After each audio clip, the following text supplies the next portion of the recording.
Kemi mobilizu aq sa kemi pas mundësi, besoj që do kemi përkraj edhe për bashkëqytetarëve tjerë, siç dhe që kam përkraj kauzën e drejtë që kemi bu. Kjo është sakrifica më e vogël që mundu me bo për shtetin tonë.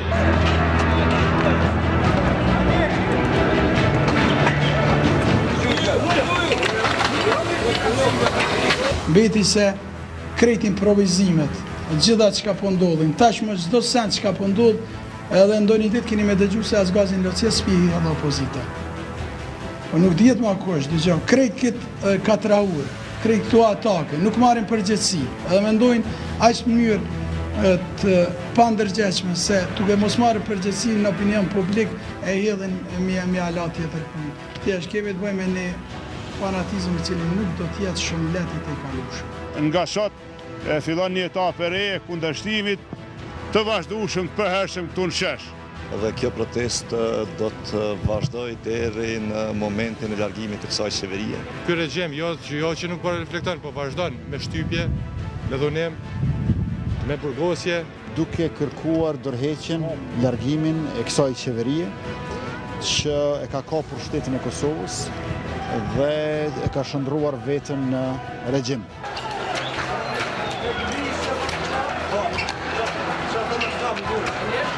Për zotin Hashim Thaçi kam votuar 71 deputet.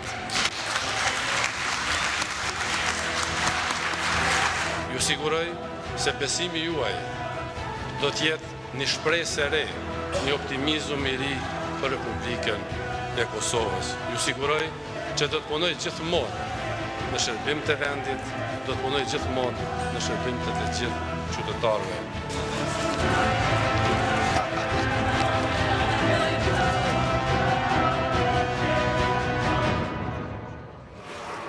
Mbrëma dhe mirë se erdhët. Të nderuara zonja dhe zotrinj në Tonight.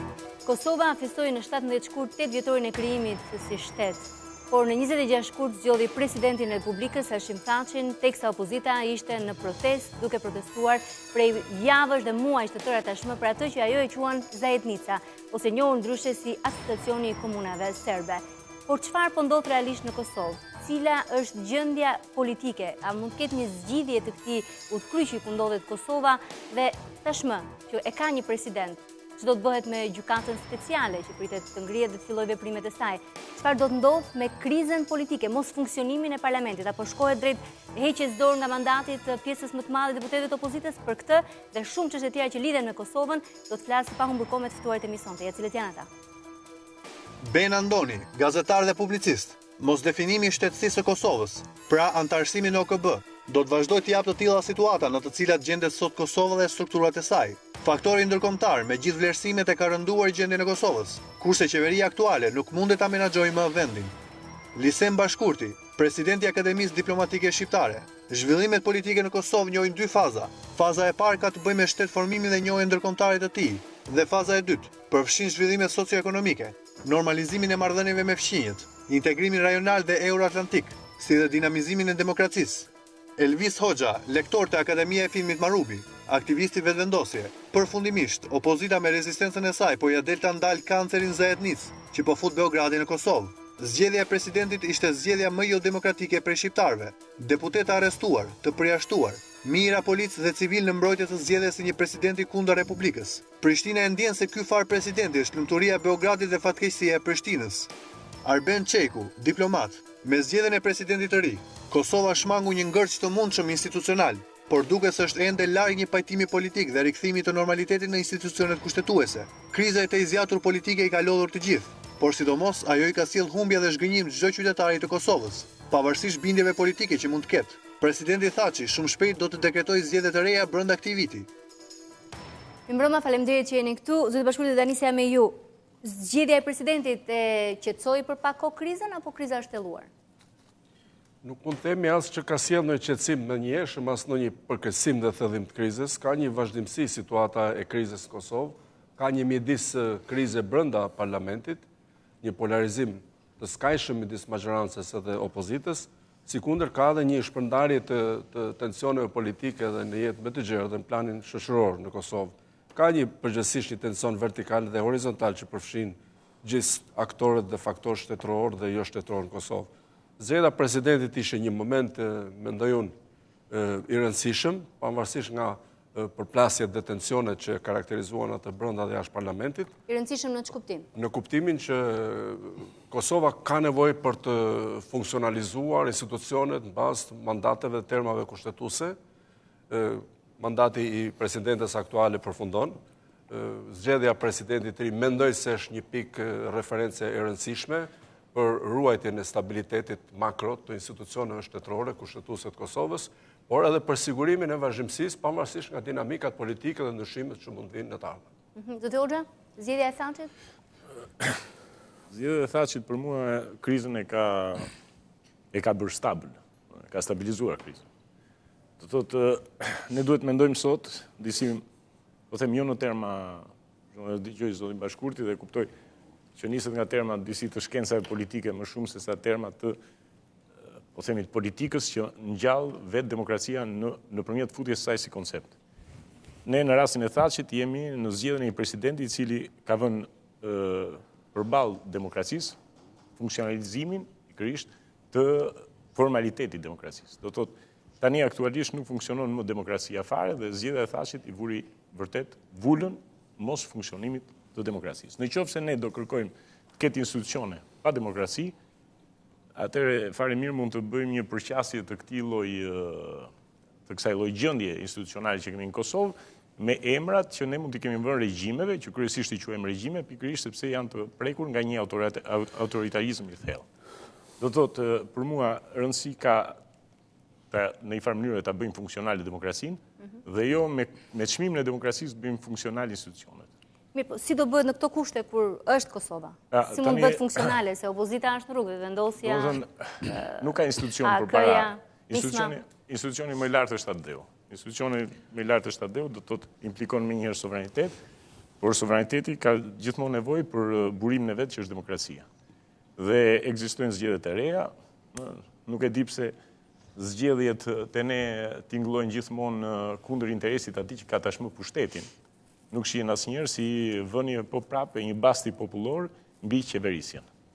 Çfarë do zgjidhin zgjedhjet e reja? Se e kam dëgjuar shpesh të artikuluar nga opozita këtë. Zgjedhjet e reja. Dhe ky koalicion që është aktualisht ka marrë votat që po qeveris. PD-ja doli forcë e parë në zgjedhjet e fundit? Në zgjedhjet e fundit. Ka ndryshuar punët. Ka ndryshuar shumë. Po kjo është subjektive, thënë nga ju. Nëse ju fusni çështjen e Zajdnisës, ju nuk keni më të njëjtin nuk mund të thoni që keni të njëjtin konfiguracion elektorati. Nëse fusni çështjen e demarkacionit. Nëse shihni se si kemi raportet me Brukselin. Nëse shihni dhe serbët se sa fuqi po marrin në emrin e Beogradit në lidhje me Kosovën. Do thotë nuk kemi absolutisht as pak në të njëjtat kushte në të cilat ka qenë elektorati kur ka vendosur.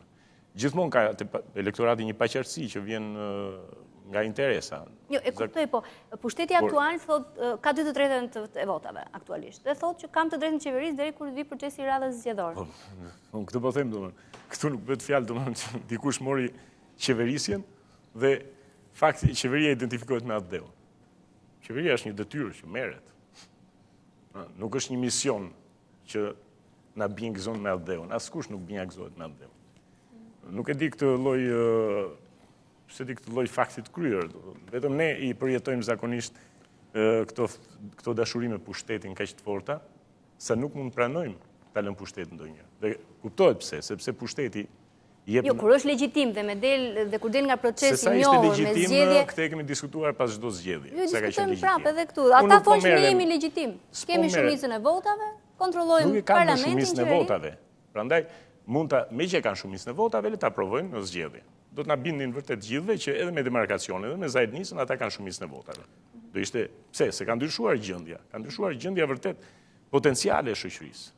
Atëherë le ta rikonfigurojnë me lëvizjet që kanë bërë, me humbjen në UNESCO, le ta japin edhe një mundësi popullit të thonë, a e doni ju këtë lloj qeverisje që na çon në këtë humbje? Këto për ne i konsiderojmë si vetëvendosje humbje. Në qoftë se populli i Kosovës i quan këto fitore, le t'i japi prapë pushtetin. Do t'ja rilegjitimoj. Po, se do rikthehemi. Po, Beni. Në qoftë se do vazhdoni me pyetjen për zgjedhjen, unë po them që është e vërtet që çdo qeveri duhet të bëjë mandatin e vet. Dhe çdo mandat parlamentar duhet të respektuar. Por në rastin e Kosovës ka ndodhur diçka që qeveria aktuale realisht nuk mund ta drejtojë me Kosovën. Unë personalisht mendoj që nuk besoj se do ketë ndryshime shumë të mëdha numrash, por kjo qeveri ka humbur krejtësisht kredibilitetin për drejtuar Kosovën. Kjo shikohet nga efektet anësore, zhvillimin ekonomik të vendit, rënien e njojeve, jo rënien, po njoje shumë të pakta dhe nga vendet cilat nuk janë potenciale, eksportet e Kosovës dhe fuqia shumë e dobët diplomatike e Kosovës. Tani, është e vërtet që rruga e opozita e vërtet e Kosovës për hir të vërtetës është thjesht vetëvendosje. Për mendimin tim, më duket pak e tepër që vetëvendosja të jetë me të tjerë. Vetëvendosja është e vetmja opozitë në Kosovë. Dhe vërtet.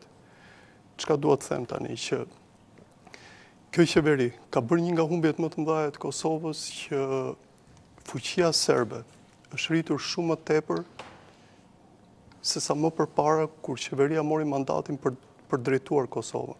Çdo të thotë, i gjithë buxheti special që kanë serbët për Kosovën, po t'ju them një shifër, është vërtet friksuese, është rreth 4 miliarda diçka e tillë, por nuk jam shumë i sigurt për cilat serbët shpenzojnë për Kosovën. Tregon që ata nuk kanë vetëm strukturat paralele në Kosovë, pa ata drejtojnë gjithçka. Dhe në qoftë se do të dini kërkesat e listës serbe, e cila ka, të themi, ishte faktor për zgjedhjen e Thaçit, atëherë realisht Kosova është një udhkryq të frikshëm. Kërkesat janë vërtet të frikshme dhe Serbia me asociacionin, në qoftë se do bëhet sepse kam frikë dhe nga reagimi fundit i zonjës Lunacek dhe i gjithë faktorit europian. Serbët kanë marrë të drejta shumë më tepër edhe se sa i kanë menduar vetë. Në qoftë se ju do ne jepni mundësinë pak më vonë, mund të javë. Dhe prandaj unë i përmbahem si Elvisi njësoj që Kosova ka nevojë për zgjedhje të parakohshme.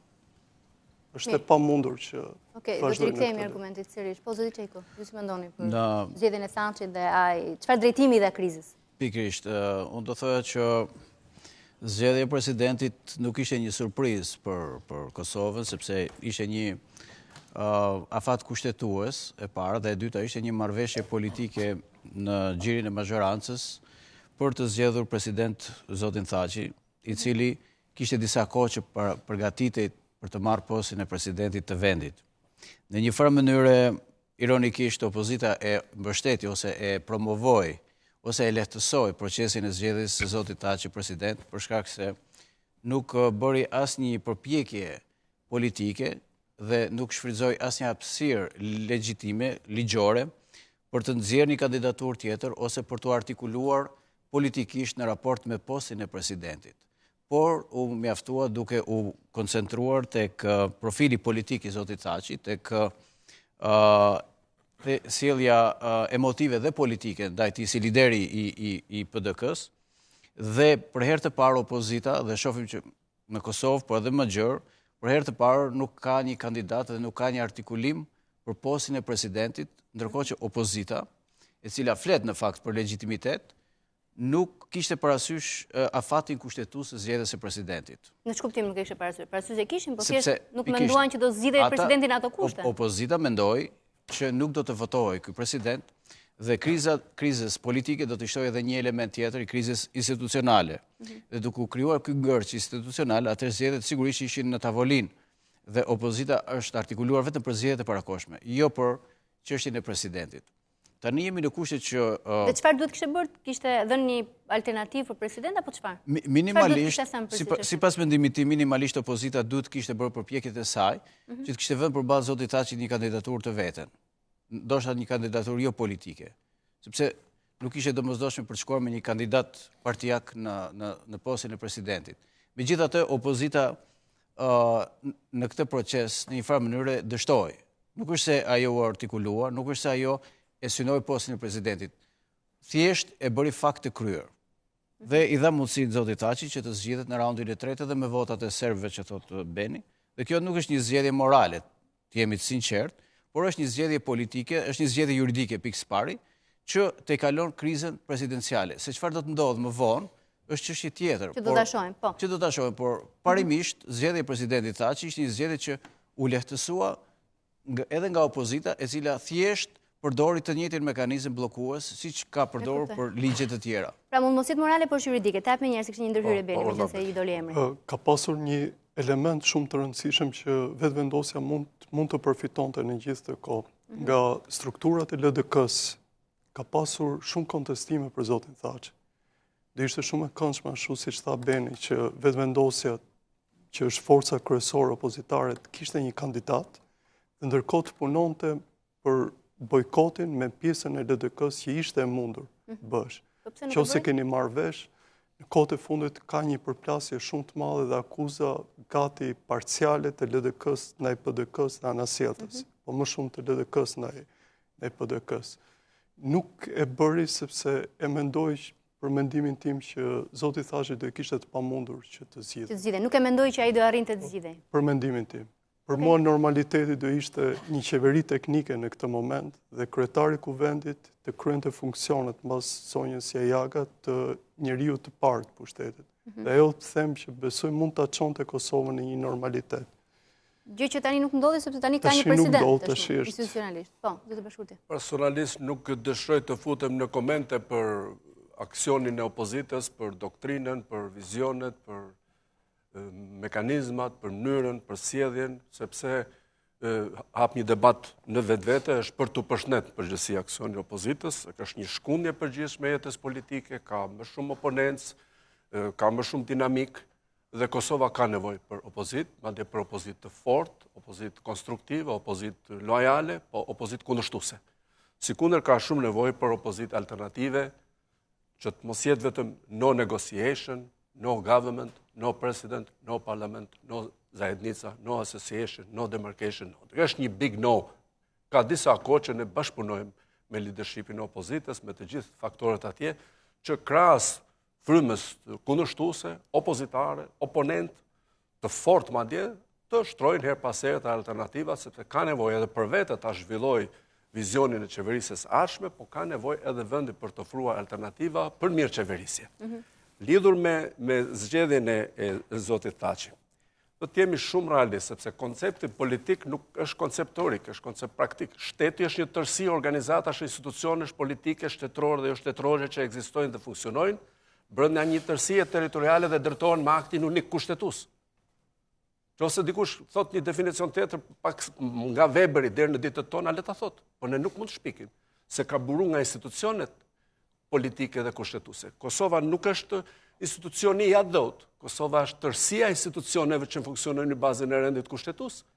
Nëse themi adheu është institucion, adheu mund të futet kollaj në anarki, në një kaos total, sepse rendi dhe ligji fiksohen në aktin unik publik që është përfaqësuesi më i lartë i sovranitetit institucional.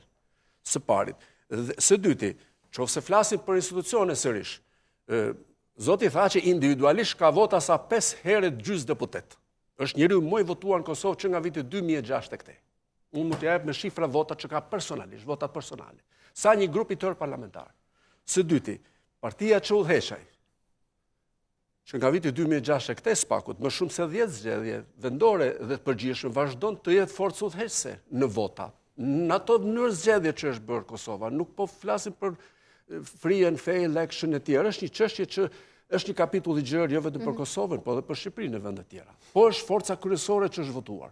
Ka legitimitet edhe si parti, ka legitimitet si individ, ka legitimitet si parti. Koalicioni që erdhi në parlament, ishte koalicioni dy partive të mëdha, do ta kuptojmë se gros koalicionin është maksimalizimi i votës qytetare. Dhe pas 6 muaj mos qeverisje, për pjekjeve të vazhdueshme për gjetë formulë nga partitë e opozitës, vendi ngeli nga një keq qeverisje në mos qeverisje. Pra shkonte drejt për drejt deri një rënimi total. Dhe kjo spjegon një nga shkaqet themelore, pse kanë rënë njohjet, pse ka patur sfida edhe në marrëdhënie ndërkombëtare, edhe në diplomaci, rënja e ekonomisë, valet e imigrative, se një vend pa qeverisje është e keqja më e madhe. Megjithatë u bë një gros koalicion i madh. që në start ne kemi qenë të bindur se koalicioni madh ka disa avantazhe, se krijon një bazë të gjerë institucionale, por ka një dizavantazh që kërcënon demokracinë. Për këtë kemi qenë krejt koshient. Se këtë thotë edhe praktika demokratike botërore, këtë thotë edhe teoria e saj. Duke patur një majorancë shumë të madhe, ekziston numerikisht rreziku i marginalizimit të opozitës. Kjo është paraparë. Kjo është edhe një nga arsyet që një farë maset unë do të thoja e arsyeton opozitën në përpjekjen e saj për të radikalizuar edhe brenda parlamentit, edhe për të masivizuar aksionin politik. Por tha që u zgjoll nga një koalicion i gjerë dhe askush nuk mund të thotë që presidenti është zgjedhur në mënyrë abuzive. Nga 71 vota. Nga 71 vota, domethënë ai te kaloi shumicën e thjeshtë, natyrisht nuk kapi dot 2/3. Për sa i përket tezës për serbët. E para një herë ne mendojmë dhe përpiqemi që Kosovën ta bëjmë një vend të qytetarëve të lirë. Në qoftë se do vazhdojmë të njekim vijat të ndarjeve etnike dhe konsiderimeve etnike, do të binim gabimet që ka Serbia, që nga kushtetuta saj deri tek sjellja në veriun e Kosovës dhe institucionet paralele. Por neve mendojmë dhe sugjerojmë dhe luftojmë e përpiqemi që Kosova të japë modelin shoqërie qytetarëve të lirë. Grupi Pakicave ka 20 vende. Grupi Pakicave mund ta ketë ndihmuar zotin Thaçi presidentin e Kosovës në plotësimin e kuorumit, që parashikon kushtetuta 2/3. Këtu po, prezenca e tyre ka plotësuar kuorumin. Pa kuorum, zgjedhja do ishte antikushtetuese. Ndërsa në dhënien e votave kuptohet që nga 20 deputet kuptohet që 10 nuk kanë votuar, se cilët janë ata kjo është votë e lirë edhe e fshet. Ne nuk mund të bëjmë teori konspirative kush ka votuar. Që kanë votuar serbët.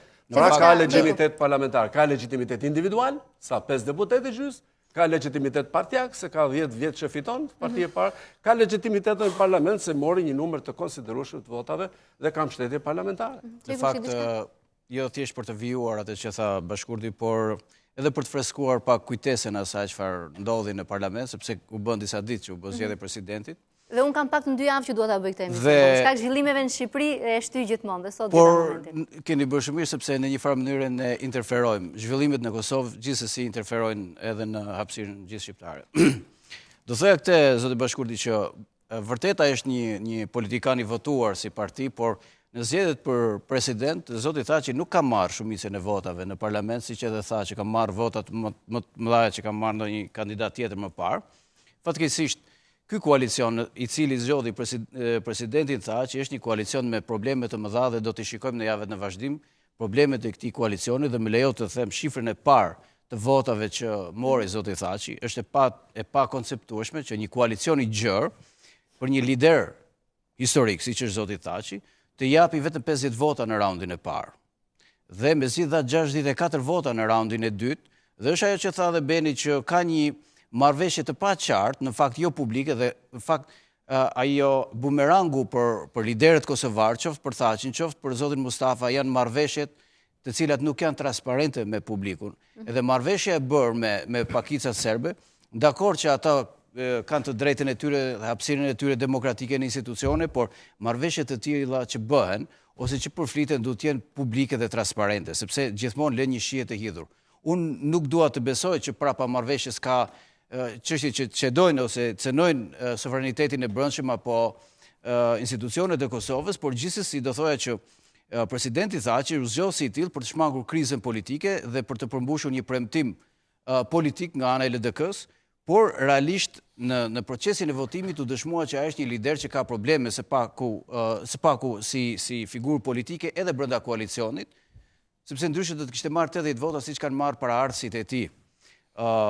Natyrisht që unë pres që zoti Thaçi t'i lexojë këto vota dhe leximi i 50 votave të raundit të parë, unë nuk e kam thënë kohë që do ta shtyj atë drejt një zgjidhje të ngërçit politik, në emër të zgjidhjes të ngërçit politik, ai do të çlirohet përfundimisht edhe nga LDK-ja.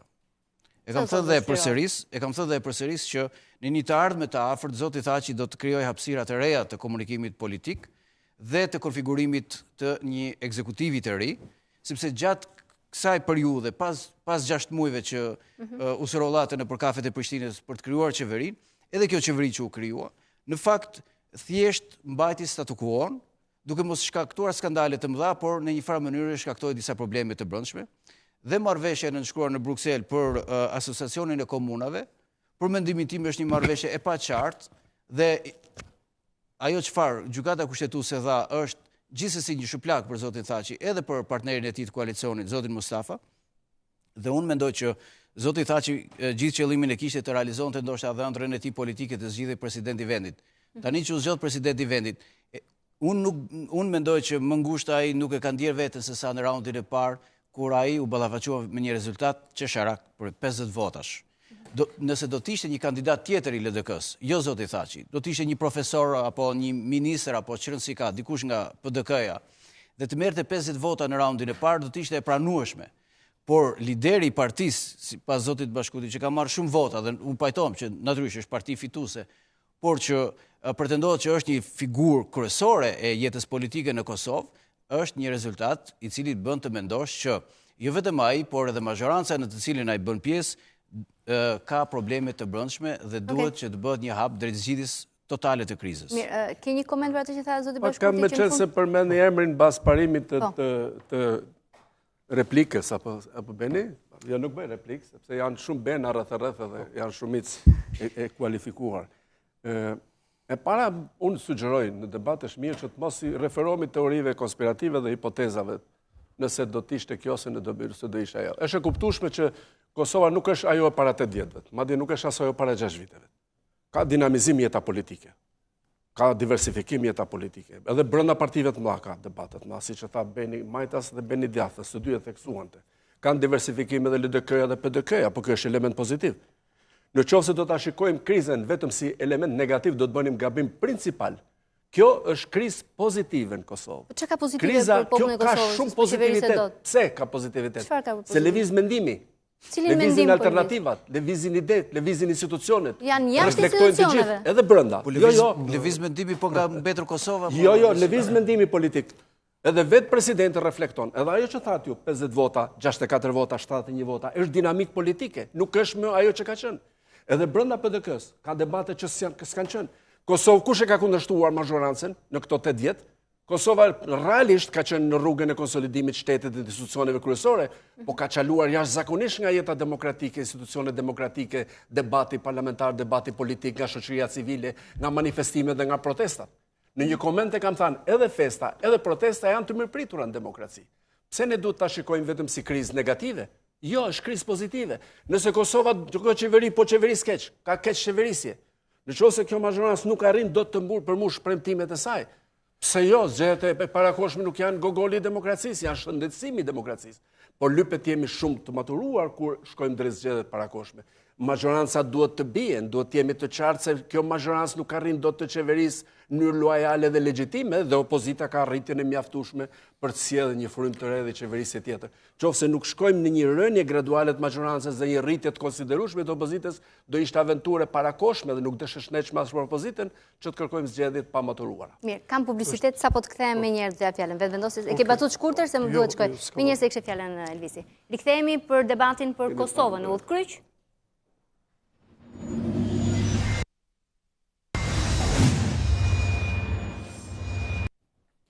Zgjedhja e presidentit Thaçi në një farë mënyre është bërë brenda rregullave të një shteti, mënyrë si funksionon shteti, tha zoti Bashkurti, se në fund dheu nuk qeveriset dot vet, ka nevojë për institucione.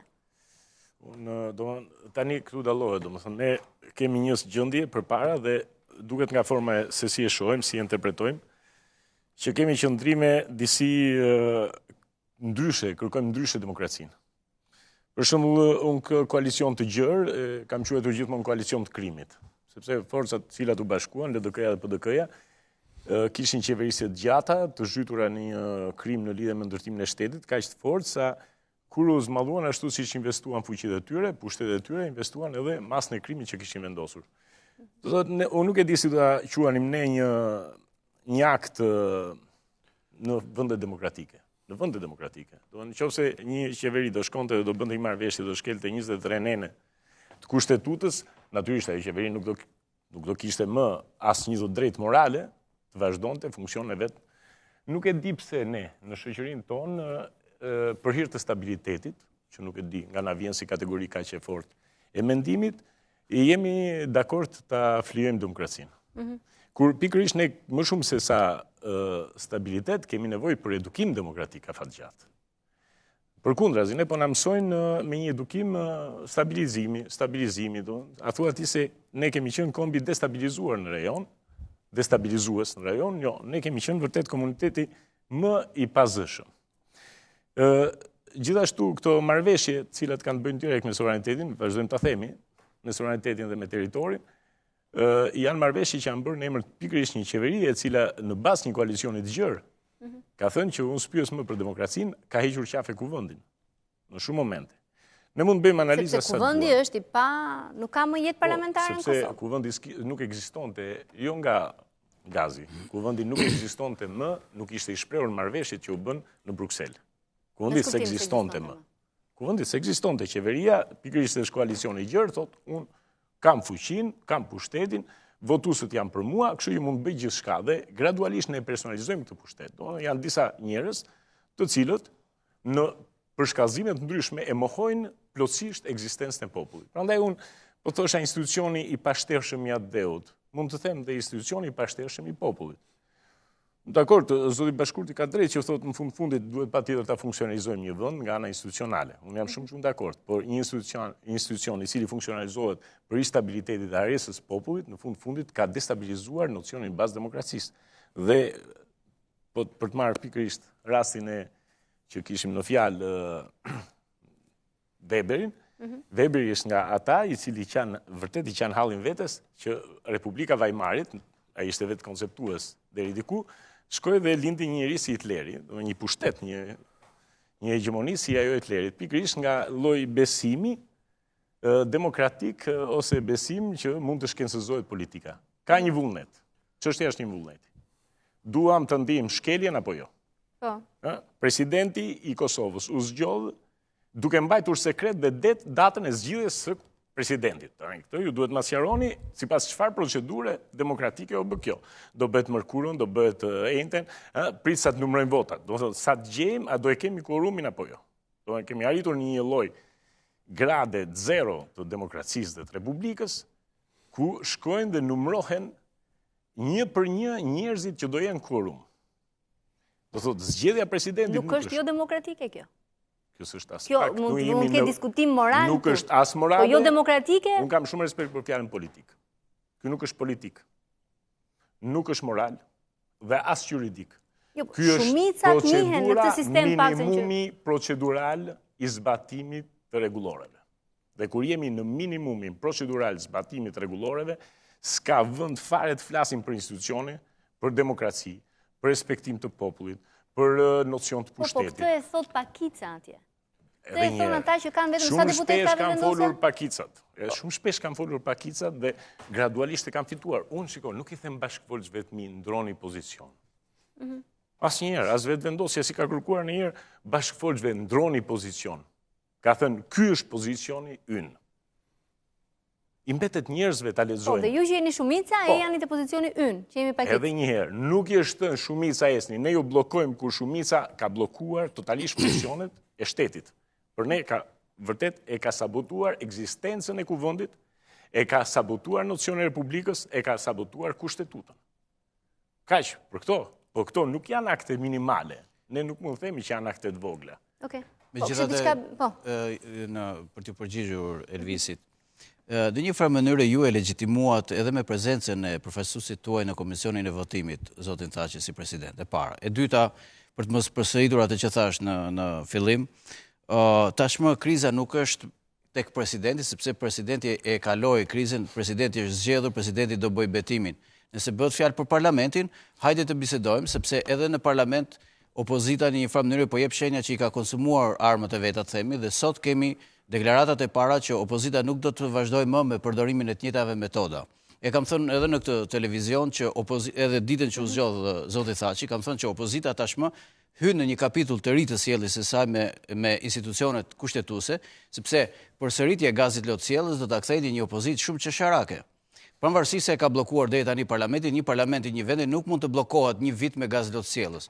Një opozitë që më fal ta përfundoj. Se po merr, po të lutem vetëm për një gjë. Merre shumë me gazin lot sjellës, merren gjithë me gazin lot. Unë vazhdoj të them, janë shkelur 23 nene të kushtetutës, si nuk thot njëri, Po, për shkak të janë shkelur 23 nenet kushtetutës, dhe është një shkelje e gradës shumë të lartë, nuk po flasim... Nuk është ere asire para se fundit që në Kosovë ka shkelje të kushtetutës, ka dhe në vendet të tjera, dhe në Shqipëri dhe në vendet të tjera demokratike, dhe gjykata kushtetuse prandaj je për agimet e veta. I ka dhënë edhe për marrëveshjen e nënshkruar në Bruksel. Edhe në Bruksel. Po morë gjykata kushtetuese e Shqipërisë her pas here kthen të Shqipërisë. Jo, unë mbaj mend që edhe këtu është zgjedhur një president në kulmin e 97-s, domethënë. Këto nuk janë shembuj që duhet marrë. Ne nuk bëjmë paralele me këtë rast. Unë desha të them edhe një herë. Ju më falni sekond, përfaqësoni një parti politike, unë nuk përfaqësoj një parti politike. Një lëvizje. Ju morët pjesë në procesin e zgjedhjes së presidentit dhe në një farë mënyrë kjo është një lloj legitimiteti. E vëzhguat procesi, nuk është se e braktiset totalisht. E para, e dyta që ne flasim të vërtet si analist deri diku. Pikërisht pas si analist, po jo analist të justifikues të pushtetit. Nëse është fjala këtu për të cituar filozof politik, hajde të citoj. Këtu flitet për akte konkrete, miki dashur. Tani ju jeni në kushtet që presidenti është zgjedhur dhe nuk e ktheni dot më rapsht. Ju flisni post factum tani. Nëse është fjala për marrëdhënien tuaj me parlamentin, ne sot kemi deklaratat e liderëve politik dhe shumë shpejt pritet që opozita të dorëzojë mandatet dhe të hedhë një hap tjetër, pra të ndryshojë metodën e sjelljes në raport me parlamentin. Sepse zoti Limaj, në momentin që do zgjidhej presidenti, deri tani kishim një krizë të opozitës me qeverinë. Tani kemi dhe një krizë të opozitës me parlamentin, de facto, sepse ky parlament po bëhet pjesë e thellimit të krizës politike, institucionale dhe kështu me radhë.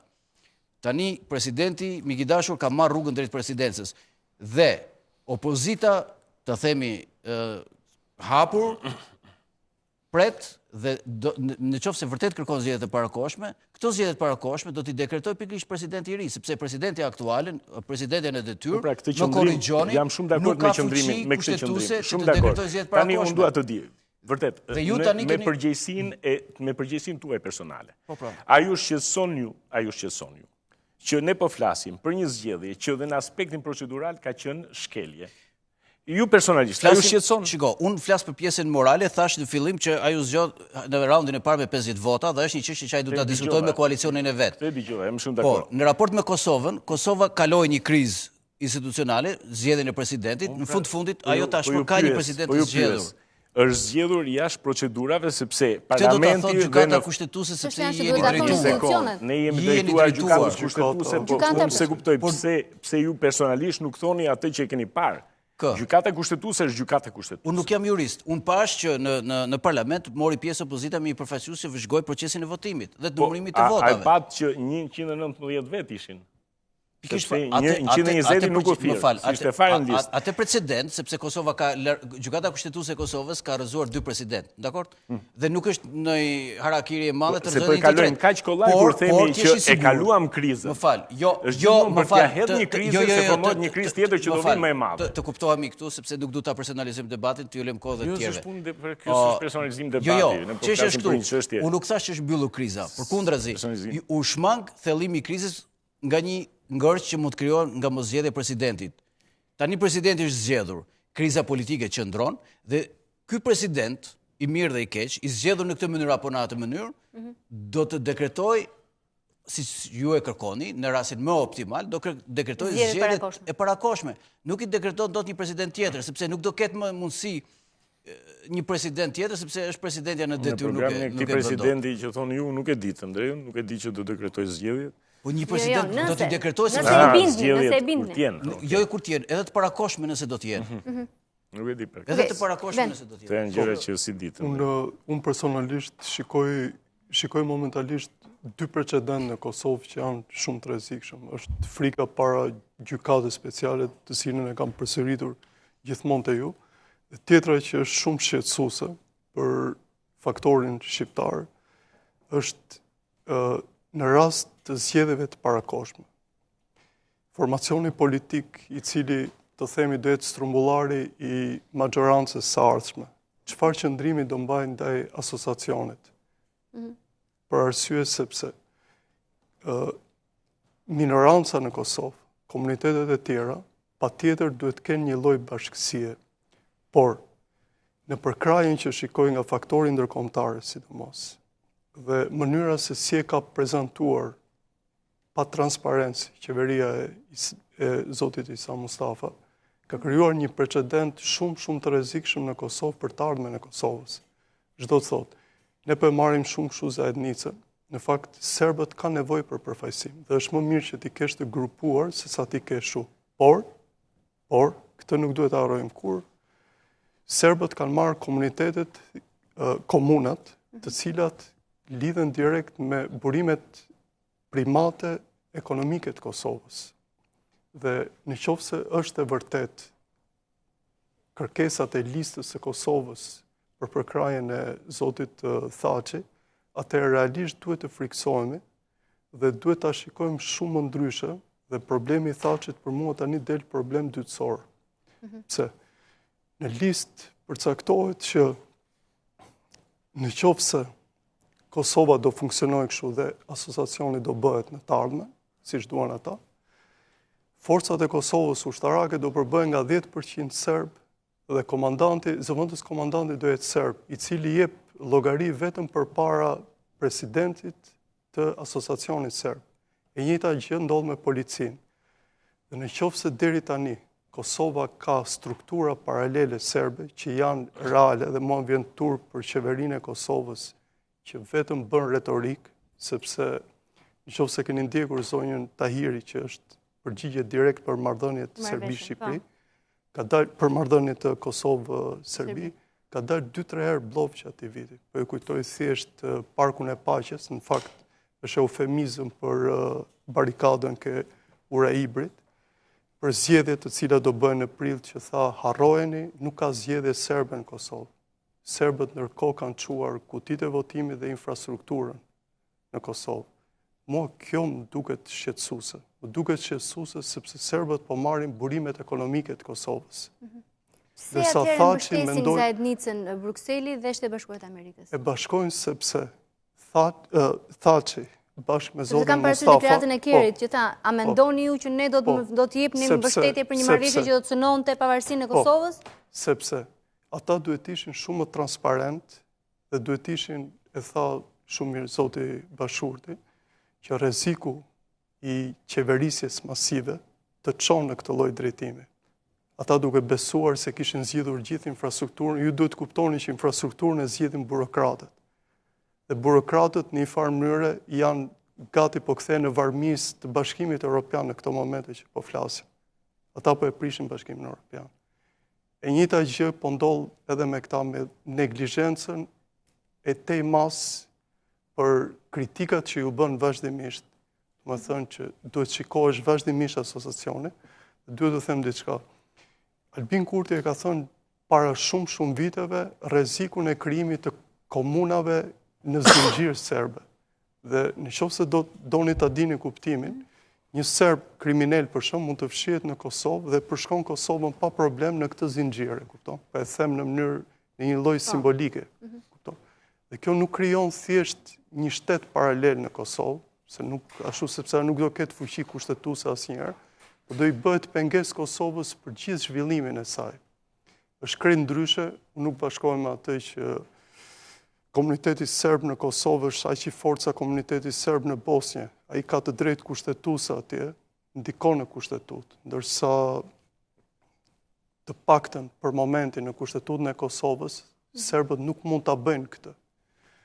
Dhe po them që problemi që mendoj themeltar për Kosovën është problemi përballjes me asociacionin i cili duam ka për të bërë. Ne duhet mendoni, kështu siç është miratuar.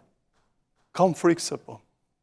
Duhet mendohesh që serbët duhet ja mbanim stekën sa më ulët. Serbët e kanë ngritur stekën atje ku nuk mban më. Shtetet Bashkuara për zajednicën? Si pa dashur erdhëm atje ku edhe është krijuar nyja politike e temperaturës më të lartë politike në Kosovë. Që kur është miratuar marrëveshja aprillit 2013-s, marrëveshja kuadër e hapjes negociatave midis Kosovës dhe Serbisë me ndërmjetësim Bashkimit Evropian, është parashikuar në nenet e fundit krijimi i asociacionit. Por ajo ishte marrëveshje kuadër. Vim tek hapi 2 i gushtit të 2015-s. Është marrëveshja bilaterale e ndërmjetësuar nga BE-ja për krijimin e asociacionit me shumicë komuna me shumicë serbe. do të kemi parasysh dy elementë që janë të rëndësishëm për t'i dalluar. Vetëm traktatet ndërkombëtare, konventat ndërkombëtare dhe protokollet ndërkombëtare hynë fuqi automatikisht në të drejtën e brendshme. Dëshirojmë përsëritë sepse indoktrinimi dhe propaganda dhe retorika politike që bëhet nga të tëra palët Kosovë kanë krijuar shumë tymnaj, terrë dhe panik të qytetarët të Kosovës. Vetëm traktatet ndërkombëtare, konventat ndërkombëtare, instrumentat dhe protokollet ndërkombëtare të miratuara nga shumica e shteteve dhe të ratifikuara prej tyre, vetëm ato determinojnë drejtën e brendshme. Hynë automatikisht në drejtën e brendshme. E dominojnë të drejtën e brendshme. Madje nëse ka elemente ligjor, duhet të adaptohen asaj. Marrëveshjet bilaterale si kjo që është firmosur për krijimin e asociacionit të komunave me shumicë serbe, nuk hyn fuqi automatikisht. Nuk është marrëveshje kuadër kjo, instrument juridik ndërkombëtar që determinon drejtën e brendshme. Kjo ka nevojë për dy mekanizma. Kjo ka nevojë për një ligj për organizimin e pushtetit vendor të asociacioneve të pushtetit vendor që në Kosovë mungon, dhe ka nevojë për një statut i cili do vendos kuadrin mbi të cilin do të organizohet dhe do të funksionojnë asociacionet jo vetëm serbe, po asociacionet e shqiptare dhe komunave tjera. Madje edhe të përzjera shqiptare serbe ose asociacionet ndërkufitare, siç e kanë gjithë vendet e Bashkimit Evropian. Interpretimi i gjykatës kushtetuese ka rëndësi principale pikërisht për këtë. Qeveria e zotit Mustafa lypet të vërë gishtin në kokë me tërë ekspertët e saj, që t'i vërë kuadrin juridik. Kuadri juridik janë vijat e bardha mbi të cilat mund të ngrihet një asociacion që t'jetë tërësisht ëndër regjim kushtetues, funksionoj vetëm mbi ligjin e brendshëm të Kosovës dhe mbi atë statut që miratohet nga Parlamenti i Kosovës. Kanë shumë të drejtë gjithë qytetarët e Kosovës, nga qytetari thjesht deri në nivel kryetar shtetit, që janë të shqetësuar sepse ka 3 faktorë shumë të rëndësishëm që përbën shqetësim për gjithë neve. E para, Kosova është në pushtim kushtetues serb, është në regjim kushtetues serb. Kushtetuta serbe mban Kosovën në gjendje lufte. Lavdi Zotit që Kosova ka asistencë sigurie ndërkombëtare, se me atë forcë sigurie që ka dhe me atë institucionet brishta 8 vjeçare, pa dyshim që autoriteti kushtetutës i Serbisë mund shtrije jo vetëm për institucione paralele, por edhe për të krijuar destabilitete dhe situata tjera të paparashikueshme. Sfida është duhet ndryshoj kushtetuta e Serbisë. Kosova nuk mund t'i cedojë më tutje, nuk mund të bëjë me asnjë marrëveshje as me Bashkimin Evropian, nëse nuk shkohet drejt ndryshimit të kushtetues së Serbisë. Sepse duhet të heqë ngërçin e mbajtjes në gjendje lufte, në regjim kushtetues. Së dyti, Serbia është etnocenter, nuk është si që jemi në shqiptarët policenter etnike, ka qendër Prishtina, ka Shkupi, Tetova, Tirana. Serbia është etnocenter, i man pakicat shumë të lidhura me doktrinën e vetë. Modeli është Bosnia. Bosnia është shtet jo funksional, është shtet i dështuar, jo integruar. Ne nuk mund të lejojmë që ky model. Ta ndroj kushtetutën në Serbia. Do ta ndryshoj Serbia. Po si do ta bëj këtë? Ta bëj si dun. Po ta bëj qeveria, kishte kërkuar kur negociojnë në Bruksel. Kush do t'ja kërkojnë, jeni sigurt se do ja kërkojnë, sepse kapitulli 35 gjën e parë do të thotë njiheni fëmijët dhe pranoni kushtetin. Qeveria ka deklaruar disa herë që faktikisht Serbia e ka njohur Kosovën. Është njohje pak a shumë për çështje teknike dhe de facto s'ka asnjë njohje juridike dhe politike. Jo, s'ka. Këtë ka thënë qeveria, Po lesë qeveria se çfarë flas qeveria. Nuk e bëri fare. Do të bashkurti, kur kjo s'ka ndodhur gjatë negociatave, gjasa kaq ta bëj Serbia. Do vi edhe atje, keni durim me dërut. Ne kemi logjike në rrjedhën logjike. Kjo marrëveshje nuk funksionalizohet. Jo, e para nuk funksionalizohet, nuk hyn fuqi kjo marrëveshje. Kjo marrëveshje do rrin sirtar, drimin dhe dro, ëndër sirtar.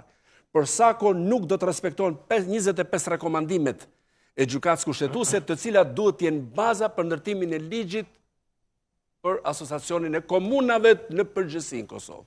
Jo ligj vetëm për te. Dhe statuti i organizimit të asociacioneve të pushtetit vendor. 3 kërcënime janë për këtë çështje. Prandaj është rrezik shumë i madh dhe këtu nuk mund të tolerohet askush në Kosovë, sepse përbën rrezik integritetit të madh për Kosovën dhe destabilitetin në rajon. Ndryshimi i kushtetutës së Serbisë është parakusht për çdo ndryshim politik në Kosovë dhe rajon.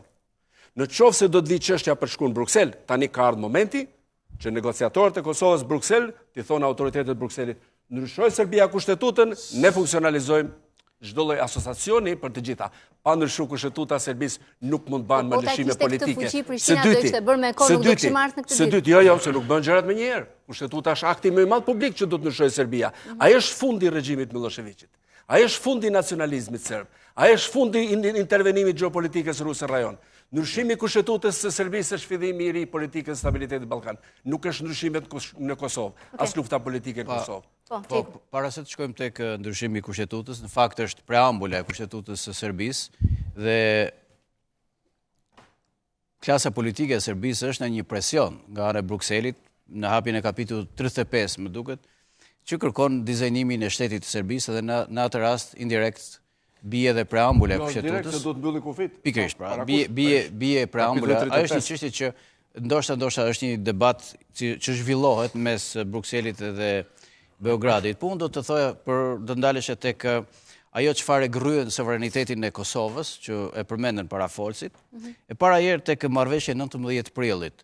Është e vërtetë që marrëveshja 19 prillit është një kornizë brenda së cilës janë prodhuar marrëveshje dhe marrëdhënie të reja mes Prishtinës dhe Beogradit. Por Bashkimi Evropian në këtë rast ka një sjellje hipokrite ndaj Kosovës, dhe këtë duhet ta them hapur, sepse në një nga pikat e marrëveshjes së 19 prillit, pika 9, me sa më kujtohet, thotë që palët nënshkruese të këtij dokumenti, pra Prishtina dhe Beogradi, nuk do të pengojnë asnjërin për antarësimin në organizata ndërkombëtare apo për nisma rajonale. Gjë që është dhe para syve të pamundur sepse ja kur ndodhi rasti para syve pikërisht, pra para syve të negociatorëve të Bashkimit Evropian, kemi një fushatë të ashpër dhe të hapur dhe një shkelje të hapur të kësaj marrëveshje nga Beogradi kur ishte rasti për aplikimin e Kosovës për në UNESCO.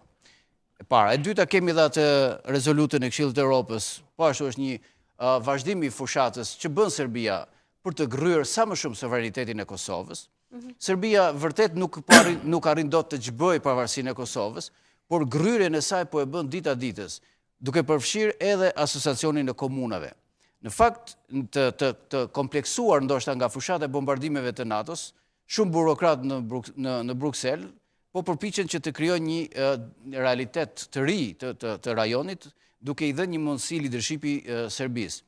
Serbia nga ana e vet po përpiqet edhe po punon vërtet fuqishëm për të rimarrë leadershipin e vet në rajon, ka krijuar një korridor të marrëdhënieve të reja me Shtetet e Bashkuara të Amerikës, edhe raportet e Tiranës zyrtare në një farë mënyrë kanë ndihmuar për të dhënë një dimension të një leadershipi rajonal Serbisë, dhe tani shohim që faktori politik shqiptar në rajon është në vend të dytë në mos të tretë, dhe këto janë të vërteta të hidhura, por duhet t'i themi, ne për te atyre skenave festive shohim... Përveç skenave, ma kthe pak regjia të lutem për kjo pamje që kishim në brenda në parlament, me maska, me gaz mbrojtës ndaj gazit lotësjellës, nuk besoj se është një skenë që i ngre për si kjo këtu. Është sa qesharake, aq edhe tragjike. Pikërisht, po flasim mirë. Sepse na arrit neve prestigjin në rajon. Pikërisht, po flitnim për gryerjen, edhe kjo skenë, edhe kjo sjellje, edhe ky vakum institucional, edhe kjo krizë politike, edhe ajo 6 mujorshi i kafeve në Prishtinë, të gjitha këto e dëmtojnë sovranitetin, integritetin, por edhe profilin politik të Kosovës, prandaj kemi edhe një mungesë njohjesh për vitin 2014, për vitin 2015 kemi vetëm një njohje, kurse për vitin 2014, ndoshta për koincidencë, kemi vetëm 4 njohje, dhe për gjatë këtij viti nuk kemi asnjë njohje dhe nuk kemi asnjë hap të Kosovës drejt shtetësisë ndërkombëtare. Jo më që të kemi flamur të leadershipit në dhe unë do thoja edhe këtë pikën e fundit për ta përfunduar, asgjë nuk është e rastësishme. Të gjitha gjërat ndodhin para syve të leadershipit të Kosovës, dhe këtu ka përgjegjësi edhe mazhoranca, po edhe opozita për pjesën e saj, pavarësisht reagimeve. Kjo ka filluar që në muajin qershor të vitit 2006 me një rekomandim të sekretarit OKB-s Ban Ki-moon, dhe ju kujtohen të gjithëve ju ato 6 pikat e tij të famshme, dhe këto 6 pika në fakt u bën platformë ndërkombëtare për të filluar një lloj rrethimi demokratik, por edhe me një lloj juridiksioni ndërkombëtar të pavarësisë së Kosovës, në emër të asaj që ky është një shtet i ri dhe ka nevojë ende për një monitorim dhe mbikëqyrje. Natyrisht edhe paketa Ahtisaari e parashikonte këtë gjë, por që të vim sot që në emër të një integrimi të pakicave, të arrim deri aty sa të krijojmë korridore jo thjesht toksore të pakicave në Kosovë, por të ndikojnë drejt për drejt në jetën politike të Kosovës dhe të ndikojnë edhe në dialogun e Prishtinës me Beogradin, edhe me integrimin e Kosovës në BE edhe me radhë, është pak e tepruar. Dhe edhe për ta përfunduar do thoja këtë që para se ekipi kosovar në dialog me Beogradin të vendos kushte Beogradit që ndryshoni kushtetutën, është shumë me udhës edhe shumë normale që t'i kërkoj negociatorëve dhe Brukselit që të liberalizoj vizat me Kosovën, dhe para se të nënshkruaj marrëveshje të tilla. Se ka në dorë qeveria e Prishtinës atë? Ka në dorë qeveria e Prishtinës, sepse ju kujtohet kur filluan bisedimet për 6 pikshin, kur ishte president Sejdiu dhe kryeministër Thaçi, atëherë ata e kishin gjithë botën kundër një farë mënyre. Dhe në Quintin bënte pjesë edhe Shtetet e Bashkuara të Amerikës që kërkonin zbatimin me njëhershëm të 6 pikave, por u treguan më me integritet dhe patën një moral më të lartë dhe u ballafaquan dhe arritën që të ndryshojnë 6 pikshin. Dhe unë mendoj që nëse mbështeten në parime dhe në interesat e Kosovës, natyrisht që ata para se t'i vënë kushte Serbisë, është shumë e thjeshtë për të krijuar korridore lehtësuese të paktën për Kosovën, e cila ka mbetur si deli e zezë në rajonin e Ballkanit. Para se të vënë kushte e Beogradit, besoj se Prishtina duhet të evitoj këto skena që shohim në Prishtinë, dhe më pas tjetë në kushtet që ti imponohet. Pas publiciteti rikthehemi debatit, mos u largoni.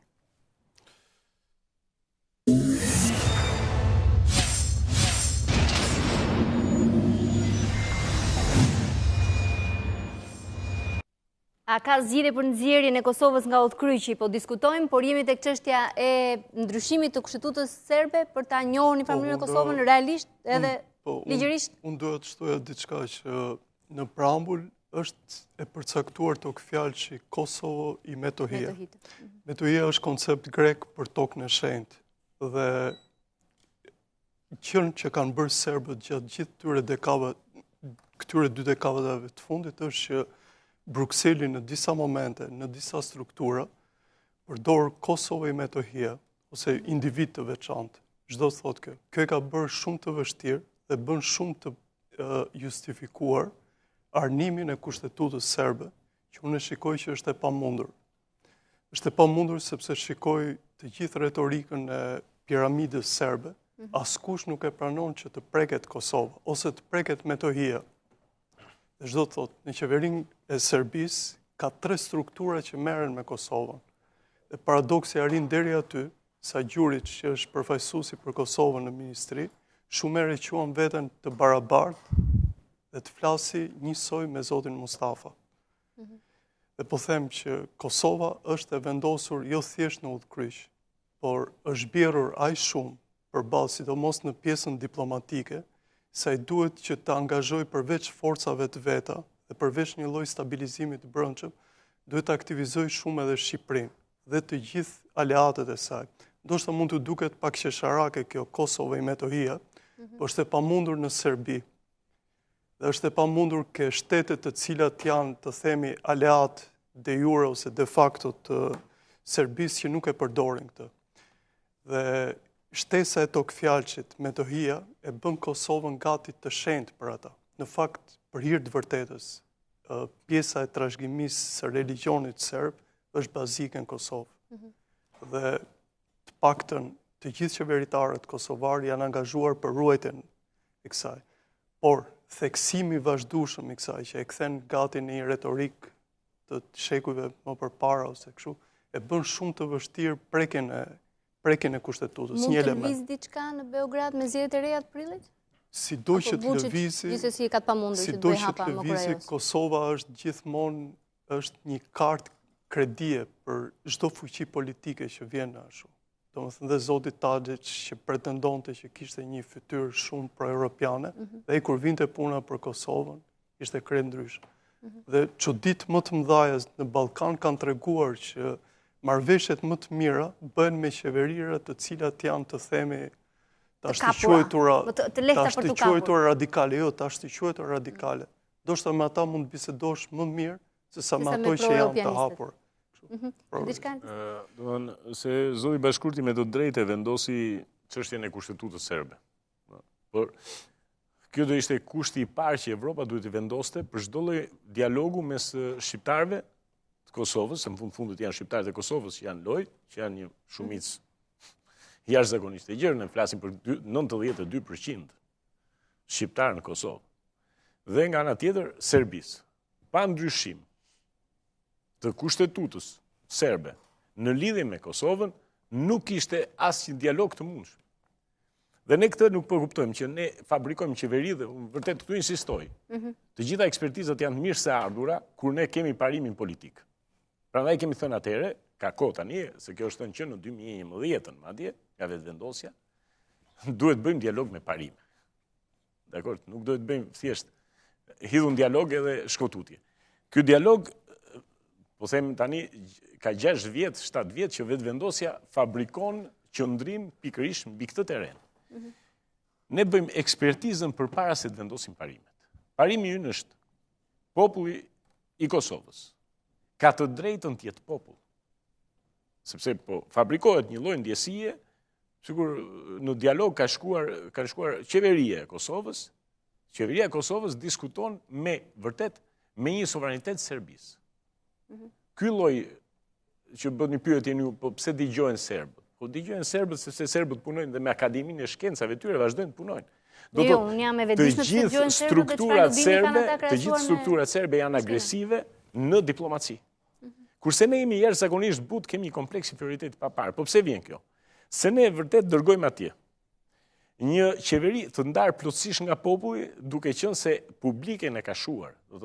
Prandaj duhet shkojmë gjithmonë të shohim si punon kompleks inferioriteti te ne. Kompleksi inferioritetit te ne kthehet në tirani shumë thjesht. Kthehet në tirani sepse kompleksi inferioriteti ka frikë nga i afërmi, nuk ka frikë nga i jashtë. Nga i jashtë do jetë. Po ty dëgjoj qeveria tani do më thotë mua pse nuk e pyete që kjo që po thon aktivistë vendosjes është demagogji. Është demagogji thotë cila qeveria? Do thon besoj profesor qeveria. Po qeveria ka të drejta thotë. Po ne mbajmë qeverinë vërtet, vazhdojmë të themi qeveria është një trup i ngurtë brenda sistemit dhe nuk preket. Qeveria është pikërisht trupi më i lëvizshëm brenda një sistemi. Po, i zgjedhur për të marrë fatet e vendit për fatin kohor 4 vite që është zgjedhur. Po, 4 vite dhe në qoftë se nuk e respekton këtë, mund të iki fare mirë. Ne jemi prandaj ne po shkojmë drejt masakrimit të gjithë aftësive publike, beni përmendi rastin, zoti Andoni rastin e burimeve.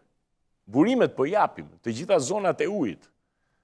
E tha Mir Albini sepse analizat vetëvendosjes në këtë sens janë bërë plot. Të gjithë emrat e metalit, në zonat ku ka emra metali si toponimi, po jepen serbe. Ne do nga ngelen, tha, gjithë zonat që kanë për emra toponimi vetëm emra zarzavatesh.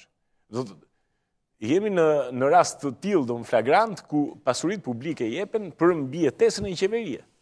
Dhe përballë kësaj gjendje, një qeveri që nuk vendos kur kushte, ti do shohësh pikërisht këtë skenë që duket kaq e tmerrshme, me ca bodyguard, me ca kujt unë çfarë janë, me Ty personalisht nuk të duket e tmerrshme?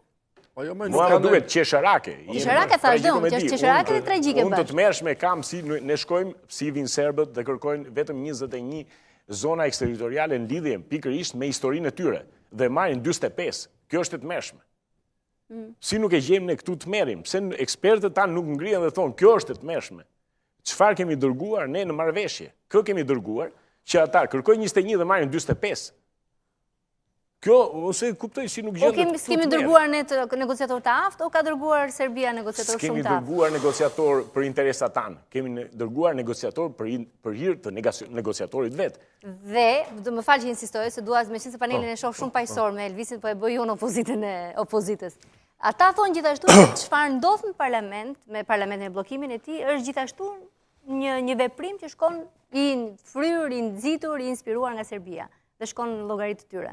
Ta thonë unë prandaj u thash, unë nuk po ju them s'kan të drejtë ata. Unë po them, këtu është një tret që është populli. Dhe nuk kompleksoheni nga këto që thonë ata. Kjo që ndodh bëhet për interesa serbe. Nuk shqetësohem unë nga ç'bëjnë ata. Ç'thon ata për të mbrojtur atë që bëjnë, unë kjo nuk më shqetëson fare. Unë pres domethënë që populli vet, element për element, të kthehet në subjekt lirie dhe thotë, kjo nuk durohet dot më. Dhe po themi ka ndryshuar komplet konfiguracioni i elektoratit. Bëjnë zgjedhje tani dhe flasin. Zoti Bashkurti, zoti Çeku kishin, po themi, mendonin që nuk do ndryshojnë një gjë, unë i them do shinim diçka tjetër. Keni sondazhe, ka sondazhe vetëvendosje? Me leje do të Ka matje të opinionit deri tani? Po ka matje. Do të flas prapë, do japi fjalën prapë se është e para unë nuk përfaqësoj ndonjë subjekt as interes as aktor politik shtetror. Ti kthehemi tek negociatat se është nyja themra Akilit. Negociatat nuk bëhen nga një trup e ngurtë. Negociatat kanë teknicien, në tërë historinë e praktike e negocimit, negociatat kanë jurist, për shëndrimin e teknikës në formalitet juridik, dhe negociatat kanë vendimmarrës që është politika. Teknicienët formalizojnë anën teknike, juristët formalizojnë bazat juridike, kushtetuese, ligjore dhe ndërkombëtare, politikanët marrin vendimin. Këto janë tre hallkat, pa të cilat nuk ka negociat. Nuk mund ta ndajmë Kosovën që majoranca janë tradhtarët dhe opozitarët adhetarët. Që këto janë kriminalët dhe këto janë të ndershmit. Edhe ëngjulli edhe djalli rrojnë bashkë tek i gjalli. Ky është një princip universal ndaj dashkëndësor. Thelbi i problemit në Kosovë nuk qëndron në përplasjen pozit majorancë. Do ta përsisim këtë gong derisa edhe i shurdhi i fundit ta dëgjoj. Thelbi qëndron në qasjen e ndryshme që kanë dy palët ndaj Serbisë. Në tërë analizën vertikale që mund t'i bëhet. Majoranca ka pas një frym fleksibiliteti, kompromisi, ndoshta ka bërë edhe lëshime ngelet për t'u parë, se sa do funksionoj. Opozita ka qenë më radikale, më e prerë. Në një farë aspekti opozita ka drejtë se me atë kushtetut, me atë kuadër juridik, regjim kushtetues serb, opozita ka qenë shumë e frustruar dhe ka përfaqësuar popullin pa pushtet, të kërcënuar nga një kustetut shumë kërcënuese për rendin juridik edhe politik Kosovë. Së dyti, majoranca ndoshta ka qenë më fleksibël se ç'duhet, sepse de facto, pavarësisht nga raundet e bisedimeve, të dy palët janë afru Brukselit, po nuk shoh që është hedhur ndonjë hap midis tyre. Nuk ka ndonjë normalizim real de facto politiko-juridik të marrëdhënieve Kosovë-Serbi. Të dy palët kanë bërë kompromis për shku drejt Bashkimit Evropian, më shumë se sa kanë bërë kompromise reciproke. Për funksionuar mes vete. Midis tyre. Bashkimi Evropian është problemi i dytë. Bashkimi Evropian është organizatë neutrale. Nuk mban qëndrim politik. Nuk është as pro Kosovës pavarur, as kundër Kosovës pavarur. Neutraliteti i Bashkimit Evropian bëron nga fakti se s'ka politik të jashtme diplomaci unike, kjo varet nga shtetet individuale. 22 shtete janë po pavarësisë Kosovës. Shtetet e tjera që përbën 28-ën janë kundër pavarësisë Kosovës. Bashkimi Evropian thotë, unë nuk jam as pro as kundra. Këtu është problem shumë serioz, se Bashkimi Evropian po mban krizën e ngrihen në këtë mënyrë. Vetëm ushqen probleme teknike dhe zgjidhje teknike, kur Kosova ka nevojë për zgjidhje politike. Ushqen zgjidhje teknike kur Serbia ka nevojë për zgjidhje politike. Të dy palët kanë nevojë për zgjidhje politike. Preambula e Serbisë mund ndryshojë pa referendum. Në referendum ndryshon tërësia e kushtetutës. Po deri në 5% të neneve ata mund të ndryshojnë me parlament. Nuk është se ka mungu konstelacioni politik i mundshëm për të bërë ndryshimin. Ato e kanë majtë Kosovën, kanë mungesë të plot vullneti dhe jo vetëm kaq, po janë shumë pragmatik serbët në politikën e jashtme dhe janë duke aplikuar ndaj Kosovës atë që quhet tit for tet diplomaci, diplomacinë e pazarit. Sa më shumë që shtrëngon Kosovën, aq më shumë përfiton nga Bashkimi Evropian, i cili është nisur nga interesi për stabilitet makro në Ballkan dhe nuk është aq interesuar për të zhvilluar demokracinë, zhvillimin social ekonomik të Kosovës. Bashkimi Evropian do të jetë një negociator i dobët, një negociator problematik. Ndonë se ka disa shenja pozitive për të thënë, që është rezoluta e shkurtit e Parlamentit Bashkimit Evropian muajin e kaluar, e cila apelon edhe të shtetet e tjera që të njohin të gjithë pavarësinë e Kosovës. Por sa kohë Europa është ndarë për gjysmë dhe ka një neutralitet ndaj statusit, unë nuk kam fare besim në këtë gjendje që është aktualisht konstelacioni i BE-s, se Bashkimi Evropian do ta çojë Serbinë drejt ndryshimit të kushtetutës dhe do ta detyrojë atë për të imponuar njohjen e pavarësisë Kosovës. Këtu ka drejtë edhe Beni dhe kolegu im i nderuar i vetëvendosjes që kërkohet më shumë demarshe nga Shqipëria, se Shqipëria është antar i lidhjes Kombeve Bashkuar, është pjesëtare aktive shumë organizata dhe e aleatit më strategjik dhe më të qëndrueshëm, më vizionar dhe më të qartë që është Shtetet Bashkuara të Amerikës. Thanks God to have a good president next time and to change something. Ta kemi presidente. Bëhet toja. E ka Beni diçka dhe ta fjalën çeku. Po. Mundem? Po. Çfarë shqetësuese tjetër në Kosovë, ne po largohemi shumë dhe po tregojmë aspektin makro. Deklarata e fundit e zonjës Lunacek ishte shumë e hidhur, për hir të vërtetës. Kjo nuk e tregon thjesht Bashkimin Evropian që është negociator i dobët, është negociator që i ka gjërat në kokë të përcaktuar, ashtu siç e ka përcaktuar dhe Serbisë, që finalja është që ju duhet ta njihni Kosovën. Problemi është që do ndrojnë apo jo kushtetutën, kjo është diçka tjetër dhe në morinë e zgafellave të drejtës ndërkombëtare ka gjithmonë manovrime. Ka manovrime nga më të habitshmet. Nuk është matematike pastër. Po çfarë është shqetësuese, që nuk duhet ta anashkalojmë, është që shtetin Kosovë është kapur nga të fortët. Ne jemi dëshmitar të kohëve të fundit, ndoshta Benit mund të thotë diçka shumë interesante se ka qenë përfaqësues i Shqipërisë në kështu. Ishtë luftëtarët e UÇK-s, pjesa më e madhe e tyre, e komandantëve, po tregojnë një fytyrë krejt tjetër. Ç'tregon? Tregon që Kosova ka nevojë që të përballet me të shkuarën.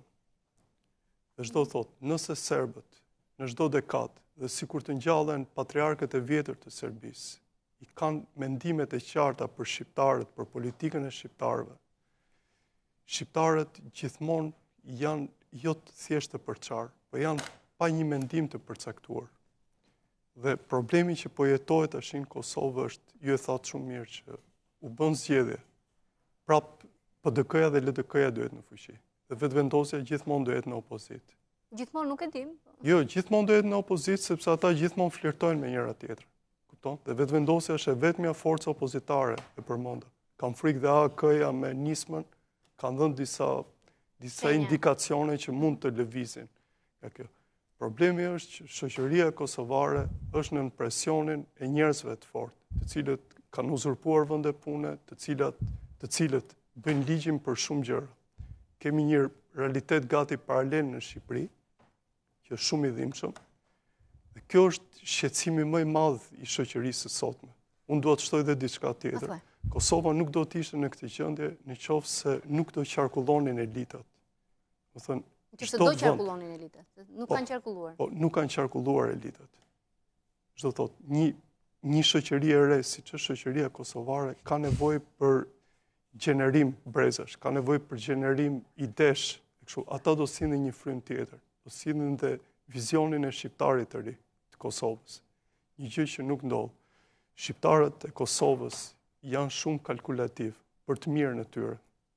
Po pjesa më e madhe po e tregon që janë shumë larg interesave të atë tyre, domethënë. Dhe ja ku është fakti, ju e pasqyroni shumë mirë. Pse thua janë pragmatistë dhe kalkulativ për të mirat e tyre, cila është mira e tyre? E mira është pasurim. Nuk e di kush ka të mirë në Kosovë me këtë gjendje. Për popullin e thjesht mos e llogarit. Këta njerëzit. Me lejo të shtoj diçka në linjën e kolegut të nderuar. Unë pajtohem plotësisht me shqetësimet që ka opozita lidhur me disa principe më të qarta të qeverisjes në Kosovë, që mungojnë, ose janë të zbeta, ose janë të dopta, ose janë kontraverse. Fakti që mazhoranca ka një koalicion të gjerë dhe vot të gjerë, pa ka legitimitet qytetar, nuk do të thotë se mund të abuzohet me legitimitetin.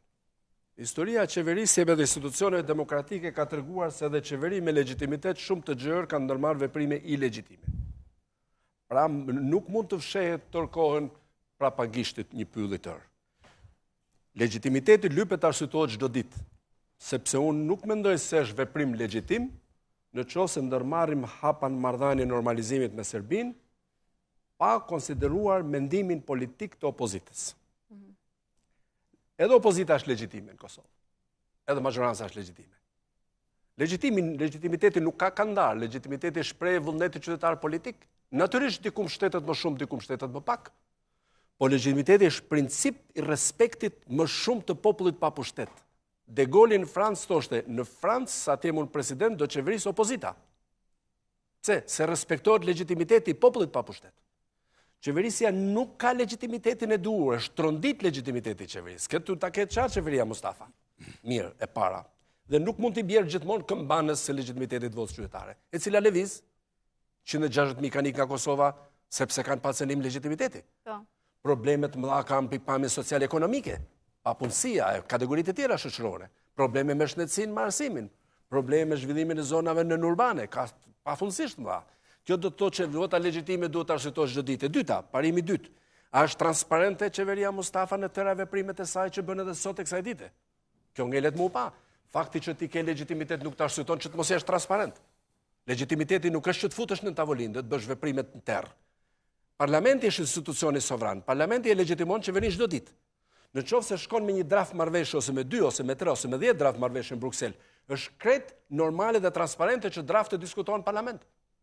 Që të mos e bëjmë opozitën të përdor veprime radikale, le ta involvojmë opozitën në procesin transparent diskutimit. Kjo s'ka ndodhur. Kjo është problemi madh principal për qeverinë Mustafa. Së treti, është gjithëpërfshirja. Është principi i madh i qeverisjes demokratike botërore. Gjithëpërfshirja, patjetër duhet të përfshish tërë aktorët dhe faktorët. Në mënyrë të veçantë kur ndërmerren veprime me impakte nacionale, siç është pavarësia, sovraniteti, territorialiteti. Përse nuk është përfshirë delegacioni i opozitës, përmbajtësues të opozitës në grupet negociatore, grupet teknike, në grupet juridike, në grupet politike, në proceset vendimmarrëse? A është opozita përfshirë në decision making process? A mund të pranohet në politikën e jashtme institucioni i shtetit, parlamentit, i aktorëve dhe faktorëve brenda parlamentit të ekskludohen nga gjithë përfshirja? Kjo është e patolerueshme. Edhe një deputet ka bllokuar në Australi 6 muaj parlamentit, sepse nuk ishte përfshirë politikat buxhetore. Duhet të mësojmë nga demokracitë e zhvilluara. Dhe e fundit, është qeveria Mustafa llogaridhënëse për atë çka ndodh në jetën ekonomike, sociale, mirëqeverisje. Të gjithë zërat perceptimor, sondazhet brendshme dhe jashtme kanë kontestin e korrupsionit të lartë, të keq qeverisjes dhe të efikasitetit ulët. Le ta bëjë opozita të japi llogari për mënyrën se si po qeveris. Për mu kjo është kauzë madhe. Kjo është kauzë madhe opozitës të rëndësishme. Dhe do t'i sugjeroja, unë do t'i sugjeroja si qytetar, se s'kam tagër për me sugjeru politikisht dhe teknikisht, që opozita krahas asaj që quhet kauza nacionale, që ngelet e rëndësishme dhe lypet ta konsolidoj akoma më tepër, patjetër duhet shtoj elementin e kauzës qytetare. Mirëqeverisja, transparenca, legitimiteti, llogaridhënia, gjithëpërfshirja, lufta kundër korrupsionit dhe efikasiteti i qeverisë. Po flet për demokraci perfekte. Ta zgjeroj sepse kjo na intereson dhe prandaj unë thash unë jam antar i një lëvizje. Mua nuk më intereson që gjithë njerëzit të thonë patjetër jemi vetëvendosur. S'është ky interesi im, u them sinqerisht. Dhe tani do ndjek këtë linjë sepse tani jemi në parimet e demokracisë. Çdo tot.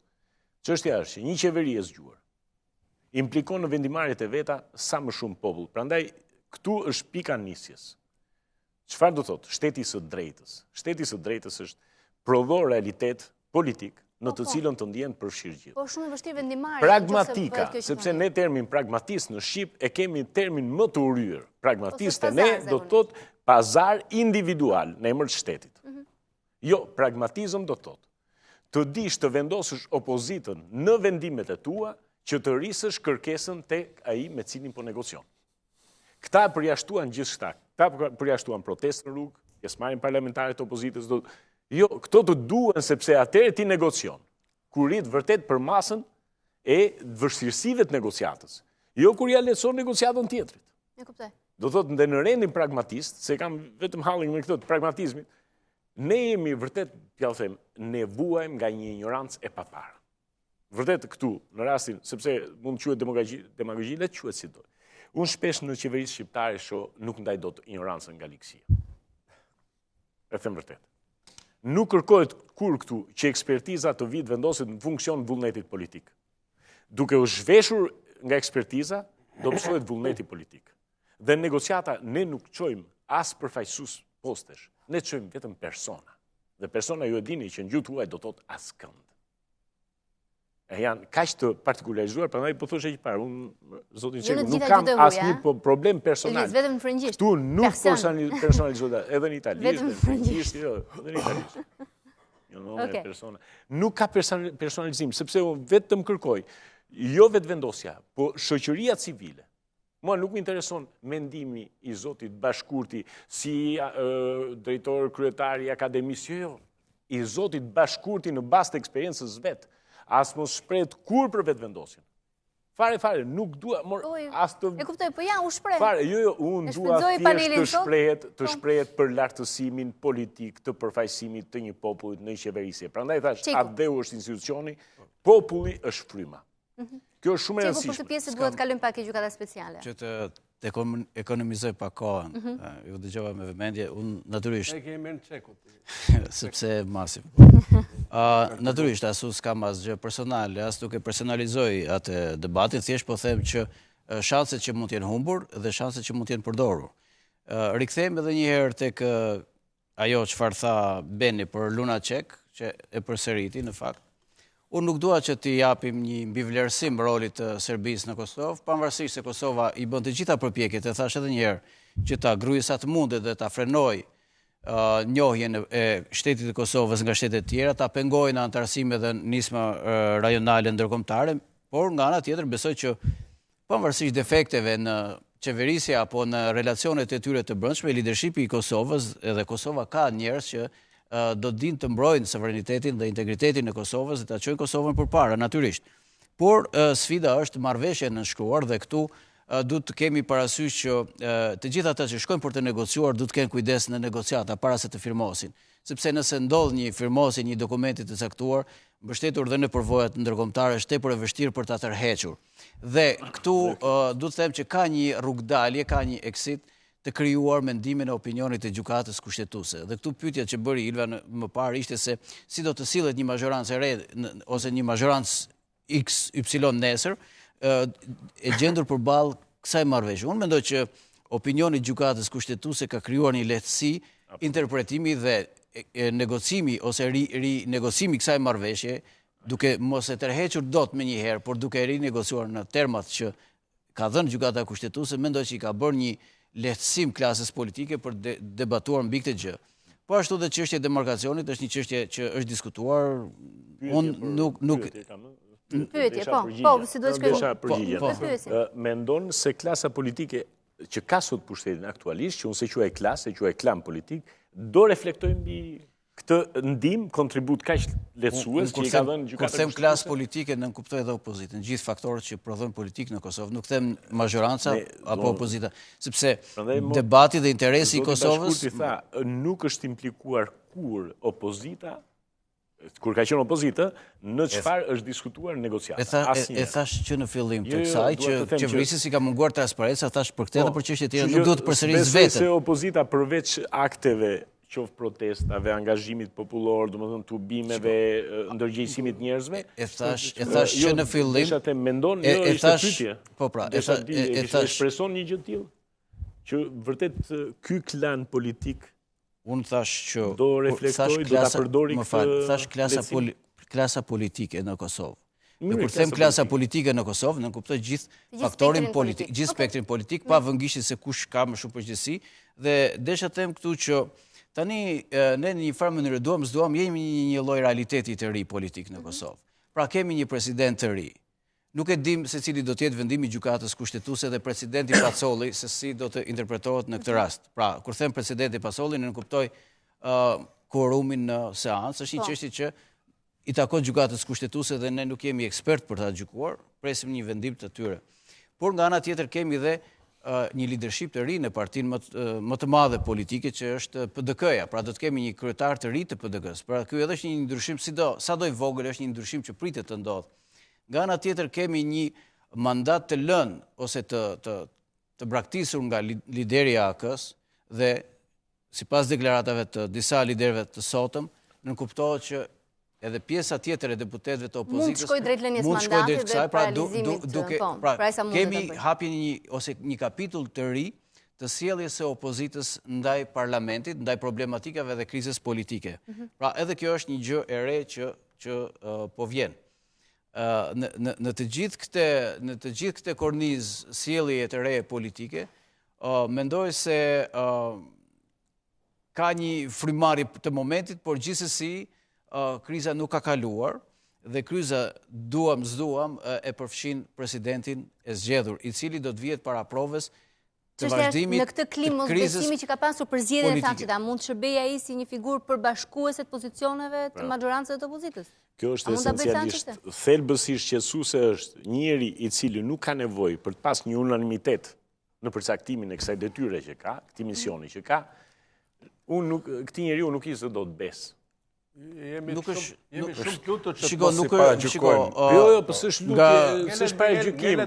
S'është paragjykim, njëri që nuk ka nevojë, i mjaftojnë 50 vota, prandaj thash minimumi procedural demokratik. Edhe praktika jonë edhe modelet tona dhe modelet e tjera tregojnë që edhe president që nuk kanë ardhur me background politik, nuk kanë qëndruar mi palët dhe nuk kanë treguar neutralitet ndaj tyre, janë bërë pjesë. Por ka treguar edhe president që kanë ardhur me background fort politik i kanë qëndruar shumë rigoros funksioneve kushtetuese. Nuk them që ne duhet ta edukojmë vetëm, duhet të insistojmë. Personalisht unë jam i mendimit se presidenti i Kosovës nuk mund të vijë një njeri anonim. Njëri anonim ndoshta jo, po kjo zgjedhje. Unë kam respekt për presidentin e largim, Presidentin e largim, duke u referu shprehjes së Biblës, mënyra si vjen përcakton edhe mënyrën si qeveris, erdhi e zbet me SMS dhe ngeli SMS deri në fund. Me gjithë respektin që kemi për te. Megjithatë, kemi edhe presidentin Pacolli që erdhi me atë background që erdhi dhe doli ashtu siç doli. Kosova ka nevojë për një personalitet dhe në këtë skakjer leadershipi zoti tha që është një personalitet caktuar, me peshë caktuar, me legjitimitet caktuar, individual partek. Për Pacollin në momentin që zgjon. Ne nuk mund ta paragjykojmë. Unë kam pa deklaratën e tij dhe deklarata natyrisht nuk është treguesi themelor, por ai që ka theksuar presidenti në ardhje është ndikimi në mënyrë të veçantë në procesin vendimarrës në Kosovë. Gjithë përfshirja, konsiderimi i aktorëve individual, aktorëve organizacional, aktorëve burokratik, aktorëve shoqërisë civile dhe të institucioneve tjera kushtetuese.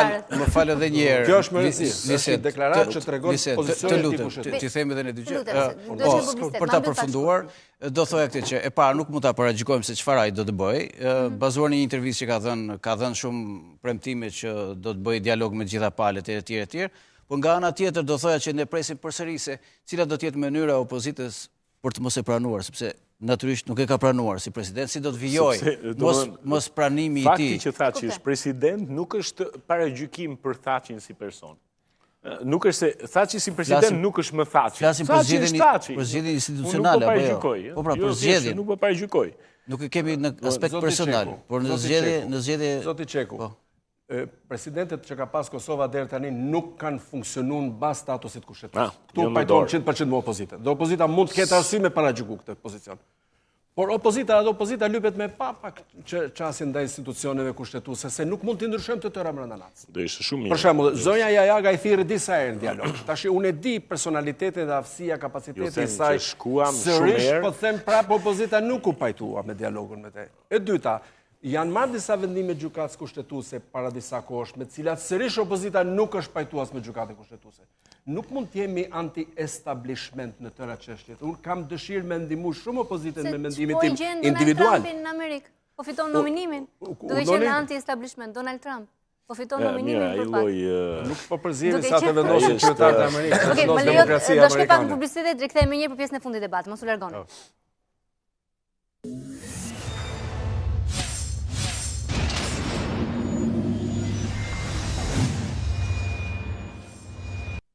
Jemi në pjesën e fundit të debatit për Kosovën, krizën politike atje dhe zhvillimet që priten në ditët në vijim. Çfarë do të ndodhë me gjykatën speciale që është ngritur?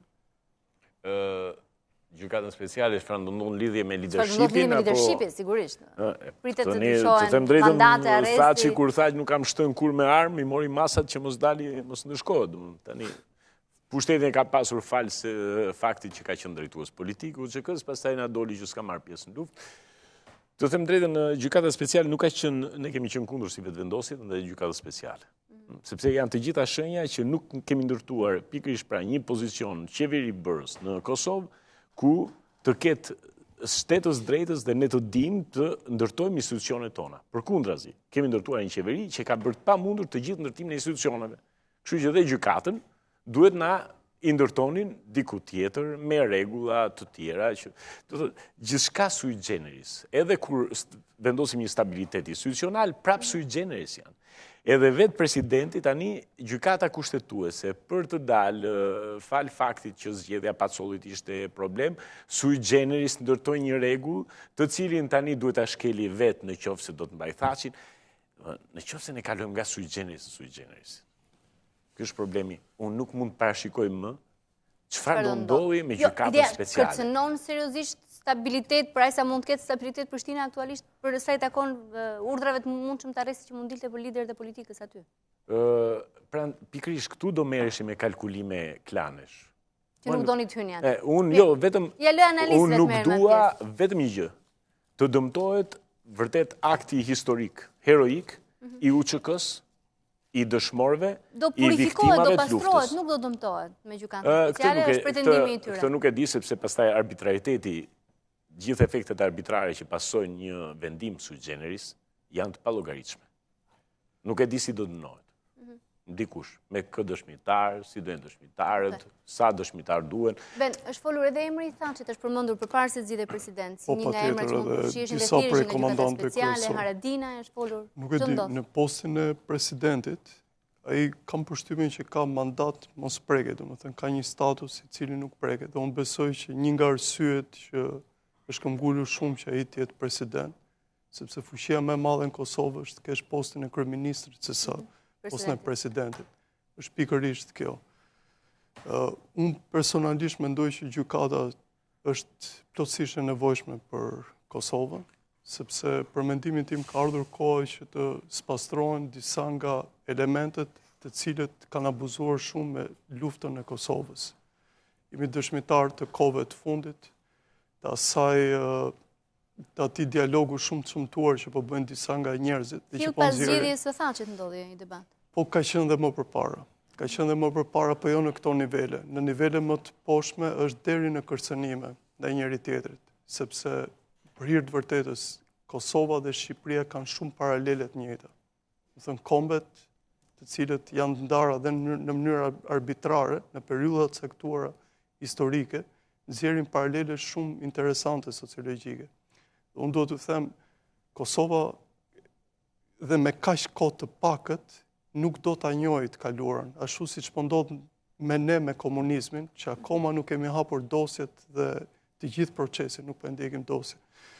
Për mendimin tim, gjykata është plotësisht e nevojshme për Kosovën dhe unë besoj që disa element duhet kalojnë patjetër në filtrin e saj.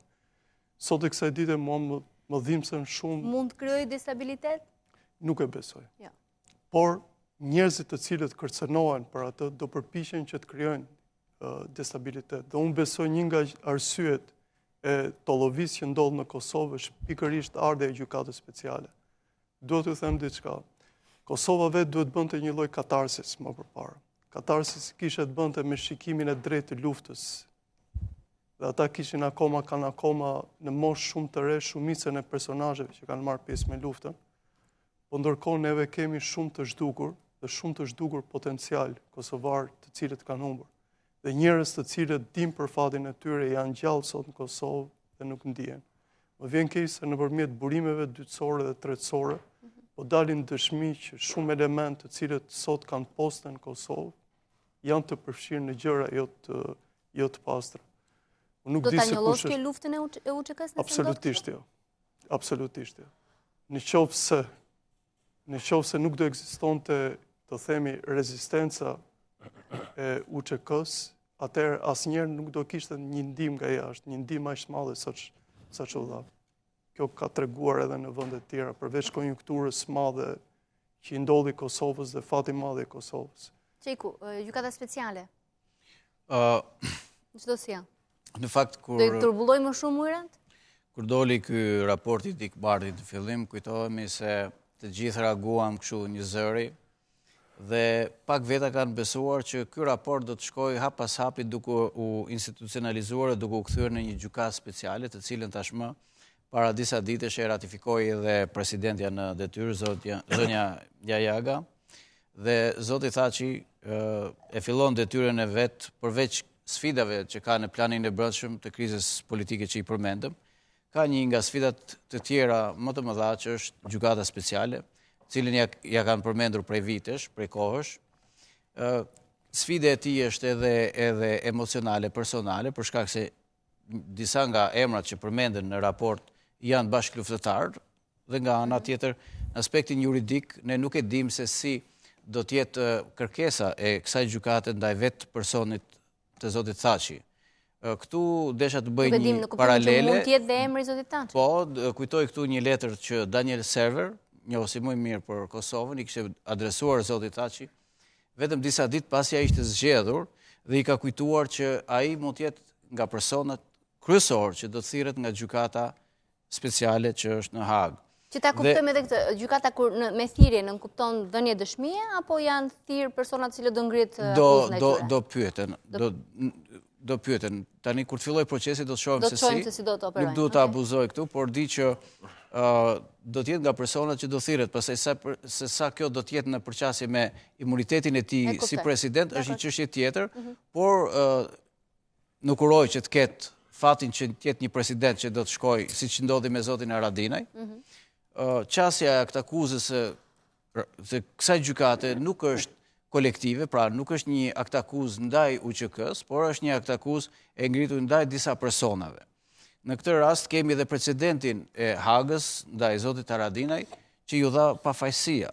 Po ashtu Haga në një farë mënyrë dha dhe një vendim që cimentoi ndërkombëtarisht pavarësinë e Kosovës, duke legjitimuar shpalljen e saj. Dhe natyrisht ne le të qëndrojmë në optimizmin që edhe në këtë rast lufta e ndershme dhe lufta edhe sakrifica e popullit shqiptar në Kosovë ishte një luftë e ndershme dhe krimet ose problematikat individuale ndoshta janë çështje që mund të ballafaqohen me drejtsinë individualisht, por nuk besoj që kjo do të ndikojë në vijimsinë e jetës politike në Kosovë, për shkak se ka dhe një përkujdesje ndërkombëtare për këtë çështje, ka dhe një mirëkuptim, por edhe vetë zoti Thaçi, si lider i PDK-s, si një nga liderët kryesorë të Kosovës, nuk e ka frenuar këtë proces të ngritjes së gjykatës. Kështu që me një mirëkuptim më të gjerë se sa Kosova, uroj që ky test të kalohet sa më lehtë dhe edhe të mos kemi themi. Nuk e dim nëse kanë pas mundësi që ta ndalojnë apo të mos e miratojnë. Kam përshtypjen që nga gjithë ajo që ndodhi ishte e pamundur për ta ndaluar, sepse u zgjodh varianti më i butë, duke pranuar vetë këtë gjykatë dhe duke kjo është një gjykatë fakt e Kosovës, por është eksterritoriale me qendër Hag, si gjithmonë. Beni më falë sa për të ju kujtohet procedura prapë e votimit si ka ndodhur në parlament? Njëherë nuk kaloi dhe u rikthye si çështje. Shpresoj domethënë që keni dhe atë besoj fjalimin e Albin Kurtit me të gjitha vretjet që i bëshin atij lloj projekti. Ai projekt kaloi. Po, është e vërtetë që vetëvendosja ka votuar kundër, madje edhe për një buxhet që është menduar që të jepet. Okej. Edhe për buxhetin që sepse do më interesonte shumë. Më vonë ta flasim jo sot. Më vonë ne përfundojmë në një kohë të dytë, po patjetër. Në kohë të dytë është e vërtetë që vetëvendosja ka votuar kundër. Ka votuar jo kundër, po çfarë defektesh ka? Po, dakor, s'po flet. Ka pak mos sinqeritet nga ana e Prishtinës për respektin e autoritetit të saj. Kjo është për problemet financiare dhe problemin se si do ekzekutohet vendimi. Do thënë ata kanë marrë përsipër strehimin e dëshmitarëve, të cilët historia ka treguar që në Kosovë disa i kanë zhdukur. Kanë zhdukur. Dhe problemi tash është problemi financiar i cili me këtë tollovi që po ndodh në Kosovë, kam frikë se do e shtyp prap ekzistencën e gjykatës, që të them është prap një njoll për Kosovën, sepse Kosova ka nevojë që të kalojë disa procese shumë shpejt dhe të kapi kohën. Desha të qartësoj pak për çështjen financiare, pra është premtuar një buxhet për familjarë dhe njerëzit që do jenë pjesë e këtij procesi, pra për të mbështetur financiarisht, ende nuk ka një qartësi për këtë. Kurse përsa përket fondeve për vetë gjykatën, ato janë fonde që i ka dhënë Bashkimi Evropian. Më fal, deri tani mendohesh që gjithçka do e merrte përsipër qeveria e Hollandës sepse kishte marrë përsipër që të kishte autoritetin dhe ishte një lloj asistence që po pra, po Bashkimi Evropian ka miratuar një fond. Okej, ka miratuar një fond. Okej, ndërkohë ka përcjell problemin te Kosova. Është një shifër goxha e madhe. Sa? Afërsisht disa miliona euro nuk e mbaj mend tani. Ajo është të çështje që zgjidhet se nuk mungojnë parat. Çështja është tek problemi që lind. Pse gjykata speciale? Sepse dështoi UNMIK-u në sistemin e drejtësisë e funksionalizimin e vet. Pas UNMIK-ut si rezultati i dështimit në traktatin e Lisbonës në samit u vendos që krijohet misioni EULEX-it. Dështoi EULEX. EULEX është mision i dështuar. Dhe midis tyre misioneve përpjekja për të krijuar gjykatat pavarura funksionale në Kosovë është shumë e dobët, është shumë e zbetë. Pavarësia, integriteti, profesionaliteti i gjykatave në Kosovë nuk ka respekt as të qytetarët, masën e konsiderueshme jo më gjerë. Këtu kemi të bëjmë me qëndrim në një momenti që është lufta. Lufta është dizode, lufta është mungesë ligjit dhe rendi. Ka nevojë patjetër pas luftat të sqarojë pozicionet e gjithëve. Kjo nuk është e para herë që krijohet. Gjykata pas lufte janë kriju në Nuremberg, janë kriju në Tokyo pas luftës dytë botërore, janë kriju në Ruanda, janë krijuar në ish Jugosllavi, janë gjykata ad hoc që krijohen për objekte të caktuara, misione të caktuara. Çfarë do gjykojë kjo gjykatë? Nuk janë në objekt të saj për të gjykuar lufta si një fenomen politik për çlirimin e vendit dhe nuk është UÇK-ja si institucion ushtarak i cili është krijuar brenda territorialitetit të Kosovës, është legjitimuar me uniform që në themelimin e vetë, ka funksionuar me hierarki dhe regula ushtarake, nuk ka konsumuar fonde nga organizata terroriste kriminale nga asnjë fushë tjetër dhe ka hyrë në bashkëpunim politik e diplomatik madje strategjik me NATO që në fillimin e vet. Është ushtria më pastër që është krijuar në të gjithë territorin e Jugosllavisë. Nuk e dhën kush ndyshim këtë çështje. Atëherë kush do të jetë objekti i gjykatës? 1. Janë krimet individuale që janë bërë gjatë luftës, nofta dhe pas luftës. Kjo ngelet për të parë. Është objekt edhe pas luftës? Është objekt i gjykatës edhe pas luftës? Nuk ka murkinez midis paqes dhe luftës. Kriminalet që kanë bërë krime pikërisht fshihen kohën e paqes pas luftës. Prandaj gjykatat krijohen pas luftës. Së dyti, janë grupe dhe individ, grupe të caktuar e njerëzish, të cilët kanë shpërdorur dhe kanë abuzuar luftën për qëllime egoiste personale, karrieriste ose ekonomike kriminale. Do gjykohen të gjitha marrëdhëniet e krijuara gjatë krimit të organizuar në këtë proces, janë shumë delikate dhe mos çuditemi nëse gjykata shtrin veprimin e saj edhe jashtë territorit të Kosovës. Pse? Sepse krimi lëviz jashtë territorit dhe gjykata do njeh krimin. Për këtë jemi të gatshëm të përgatitur ndoshta edhe ne shqiptarët, Shqipëri. Së treti, do të jetë objekti i dikmartit. Këtu është implikimi i shumë emrave, duke përfshirë edhe zotin Thaçi. Kjo është një akuzë për mua krete pa bazë, por është akuzë ndërkombëtare dhe ka kaluar Këshillin e Evropës.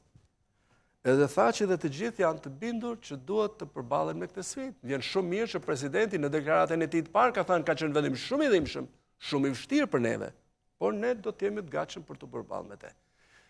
Atë që thot Beni, mos e kemi merak sepse në këtë gjykat nuk ka imunitet për asnjë personalitet. Në hierarkinë vertikale, as ato që janë të zgjedhur në parlament, as ato që janë ekzekutiv, as ato që janë të kryet shtetit, nuk kanë imunitet përballë kësaj gjykate, siç nuk ka imunitet askush përballë gjykatave ndërkombëtare dhe të gjithë do të përballen me këtë institucion. Është shumë e rëndësishme se unë mendoj personalisht që nuk do të ketë impakte politike, destabiliteti politik. Rreziku i vetëm është se një pjesë e këtyre komandantëve që po i shoh në rrjetet sociale duke nxjerrë syt njëri tjetrit, po i nxjerrin që tani të lashet e luftës. Po i nxjerrin vetë. Shikoni ju ç'është po bëhet në rrjetet sociale. Midis tyre duke akuzuar njëri tjetrin për gjëra nga më monstruozet. Ekziston rreziku që pikërisht kjo kategori njerëzish që damkosin njëri tjetrin pa pikë përgjegjësie morale, ta përdorin sentimentin e luftës, siç janë veteranët e luftës, invalidët, familjet e dëshmorëve, të gjithë duan të fshihen prapa familjes Jashari. Të gjithë duhet të fshihen prapa UÇK-s, gjithë duhet të fshihen prapa rreza dëshmorëve. Dhe më shumë kush ka nevojë për të fshehur? Ka nevojë për të fshehur ai që ka bërë krimin. Ai ka nevojë për të fshehur, tjerët kanë më pak nevojë. Rreziku për manipulimin e vlerave të luftës, UÇK-s, invalidëve, dëshmorëve, familjet e tyre është rreziku i destabilitetit. Por unë kam besim se shpakut institucionet e Kosovës, por edhe roli i opozitës, do të dinë të bëjnë një diferencim që të mos baltoset lufta vlera dhe atributet e saj. Prandaj thash jo thjesht, domethënë se nuk më pëlqente në fakt vërtet të flisja sa më pak sepse doja mendimin, sidomos për pyetjen e gjykatës speciale që ishte në lojë. Vetëm them prap, në parlament kur është po themi votimi, ka qenë procedurë shumë e shëmtuar, i ngjan pak e shumë zgjedhjes Thaçit. Një herë nuk kalon dhe kthehet prapë si çështje. E dyta, pyetja ngelet esenciale. Pse Euleksi doli pa blefshëm? Dhe prapë i kthemi asaj, me cilin Bruksel ne bashkëpunojmë. Sepse që 21 vende janë njohëset e Europë të Kosovës dhe 5 shtete të cilët nuk janë sot aq të qartë në stabilitetin e tyre qoftë dhe financiar e ekonomik, ata janë peng, e marrin peng Kosovën mosnjohje, kur Serbia vetë e dal nga Jugoslavia, nga ish Jugoslavia, me gjithë luftat që ka bërë, nuk i shtruar fare, se vërtet tamam një Evropë parimore do të thoshte a i njohim Serbinë. Vërtet, këtu do të fillonte procesi. Se ne hapë debatin nga e para dhe e kam përfunduar kohën, do ta mbyllim. Ja thjesht sa vonesa kemi ne në gjykim. Vonesat cilat, prandaj duhet dëgjoj që ne të në një farë mënyrë kolektiv personalitetesh të ndërtojnë vërtet sisteme që rikuperojnë vonesat që kemi në gjykim. Prandaj dua që personat të flasin me përgjegjësinë e tyre, nuk dua vërtet të flasin analistët të cilët i shërbejnë. Jam në mbyllje. Keni batutë fundi për ta mbyllur? Po. Nuk kam të them që gjykata vërtet ka kaluar në mënyrë shumë të shëmtuar në Kosovë. Ka treguar vërtet që gjykata është një sfinks që e vëzhgon shumë Kosovën. Besoj që me fillimin e funksionimit të gjykatës speciale në Hag, besoj që do ndryshojnë disa ekuilibra në Kosovë. Dhe, e fundit? Do të thoja që gjykata nuk është ai vendin mek që gjujnë me gur si djalli, po gjykata është edhe djalli. I ka të dyja brenda. Është shumë e rëndësishme, më shumë se sa retorika politike, damkosja e saj, është shumë e rëndësishme përgatitja. Jashtëzakonisht e rëndësishme. Një nga tmetat më të mëdha të institucioneve politike dhe shtetërore të Kosovës është se pak para përgatiten për përballje. Kjo është sfidë shumë e madhe, nuk është si gjykata në Hag, që shkon disa personalitete. Kjo është sfidë e madhe, është sfidë serioze. Të gjitha palët lypet të përgatiten me ekspertizë, me avokat, me këshill, me qëllim që ashtu siç kanë kontribuar pozitivisht të dalin pozitivisht nga ky proces. Faleminderit që shqetësonte. Folëm për një pjesë probleme, nuk u prekëm dot pjesën tjetër, por me sa duket për Kosovën nuk kanë përfunduar telashe dhe probleme dhe ditët në vijim do të mund të na qartësojnë deri diku se çfarë do të ndodh me fatin e atij shteti, vërtet vetëm 8 vjeçar, por që pritshmëria e shqiptarëve kudo ku jetojnë ka qenë shumë e lartë për aspiratat e tyre dhe për realizimin e shtetit demokratik. Drejt cilit duket se janë larg për moment. Natën e mirë.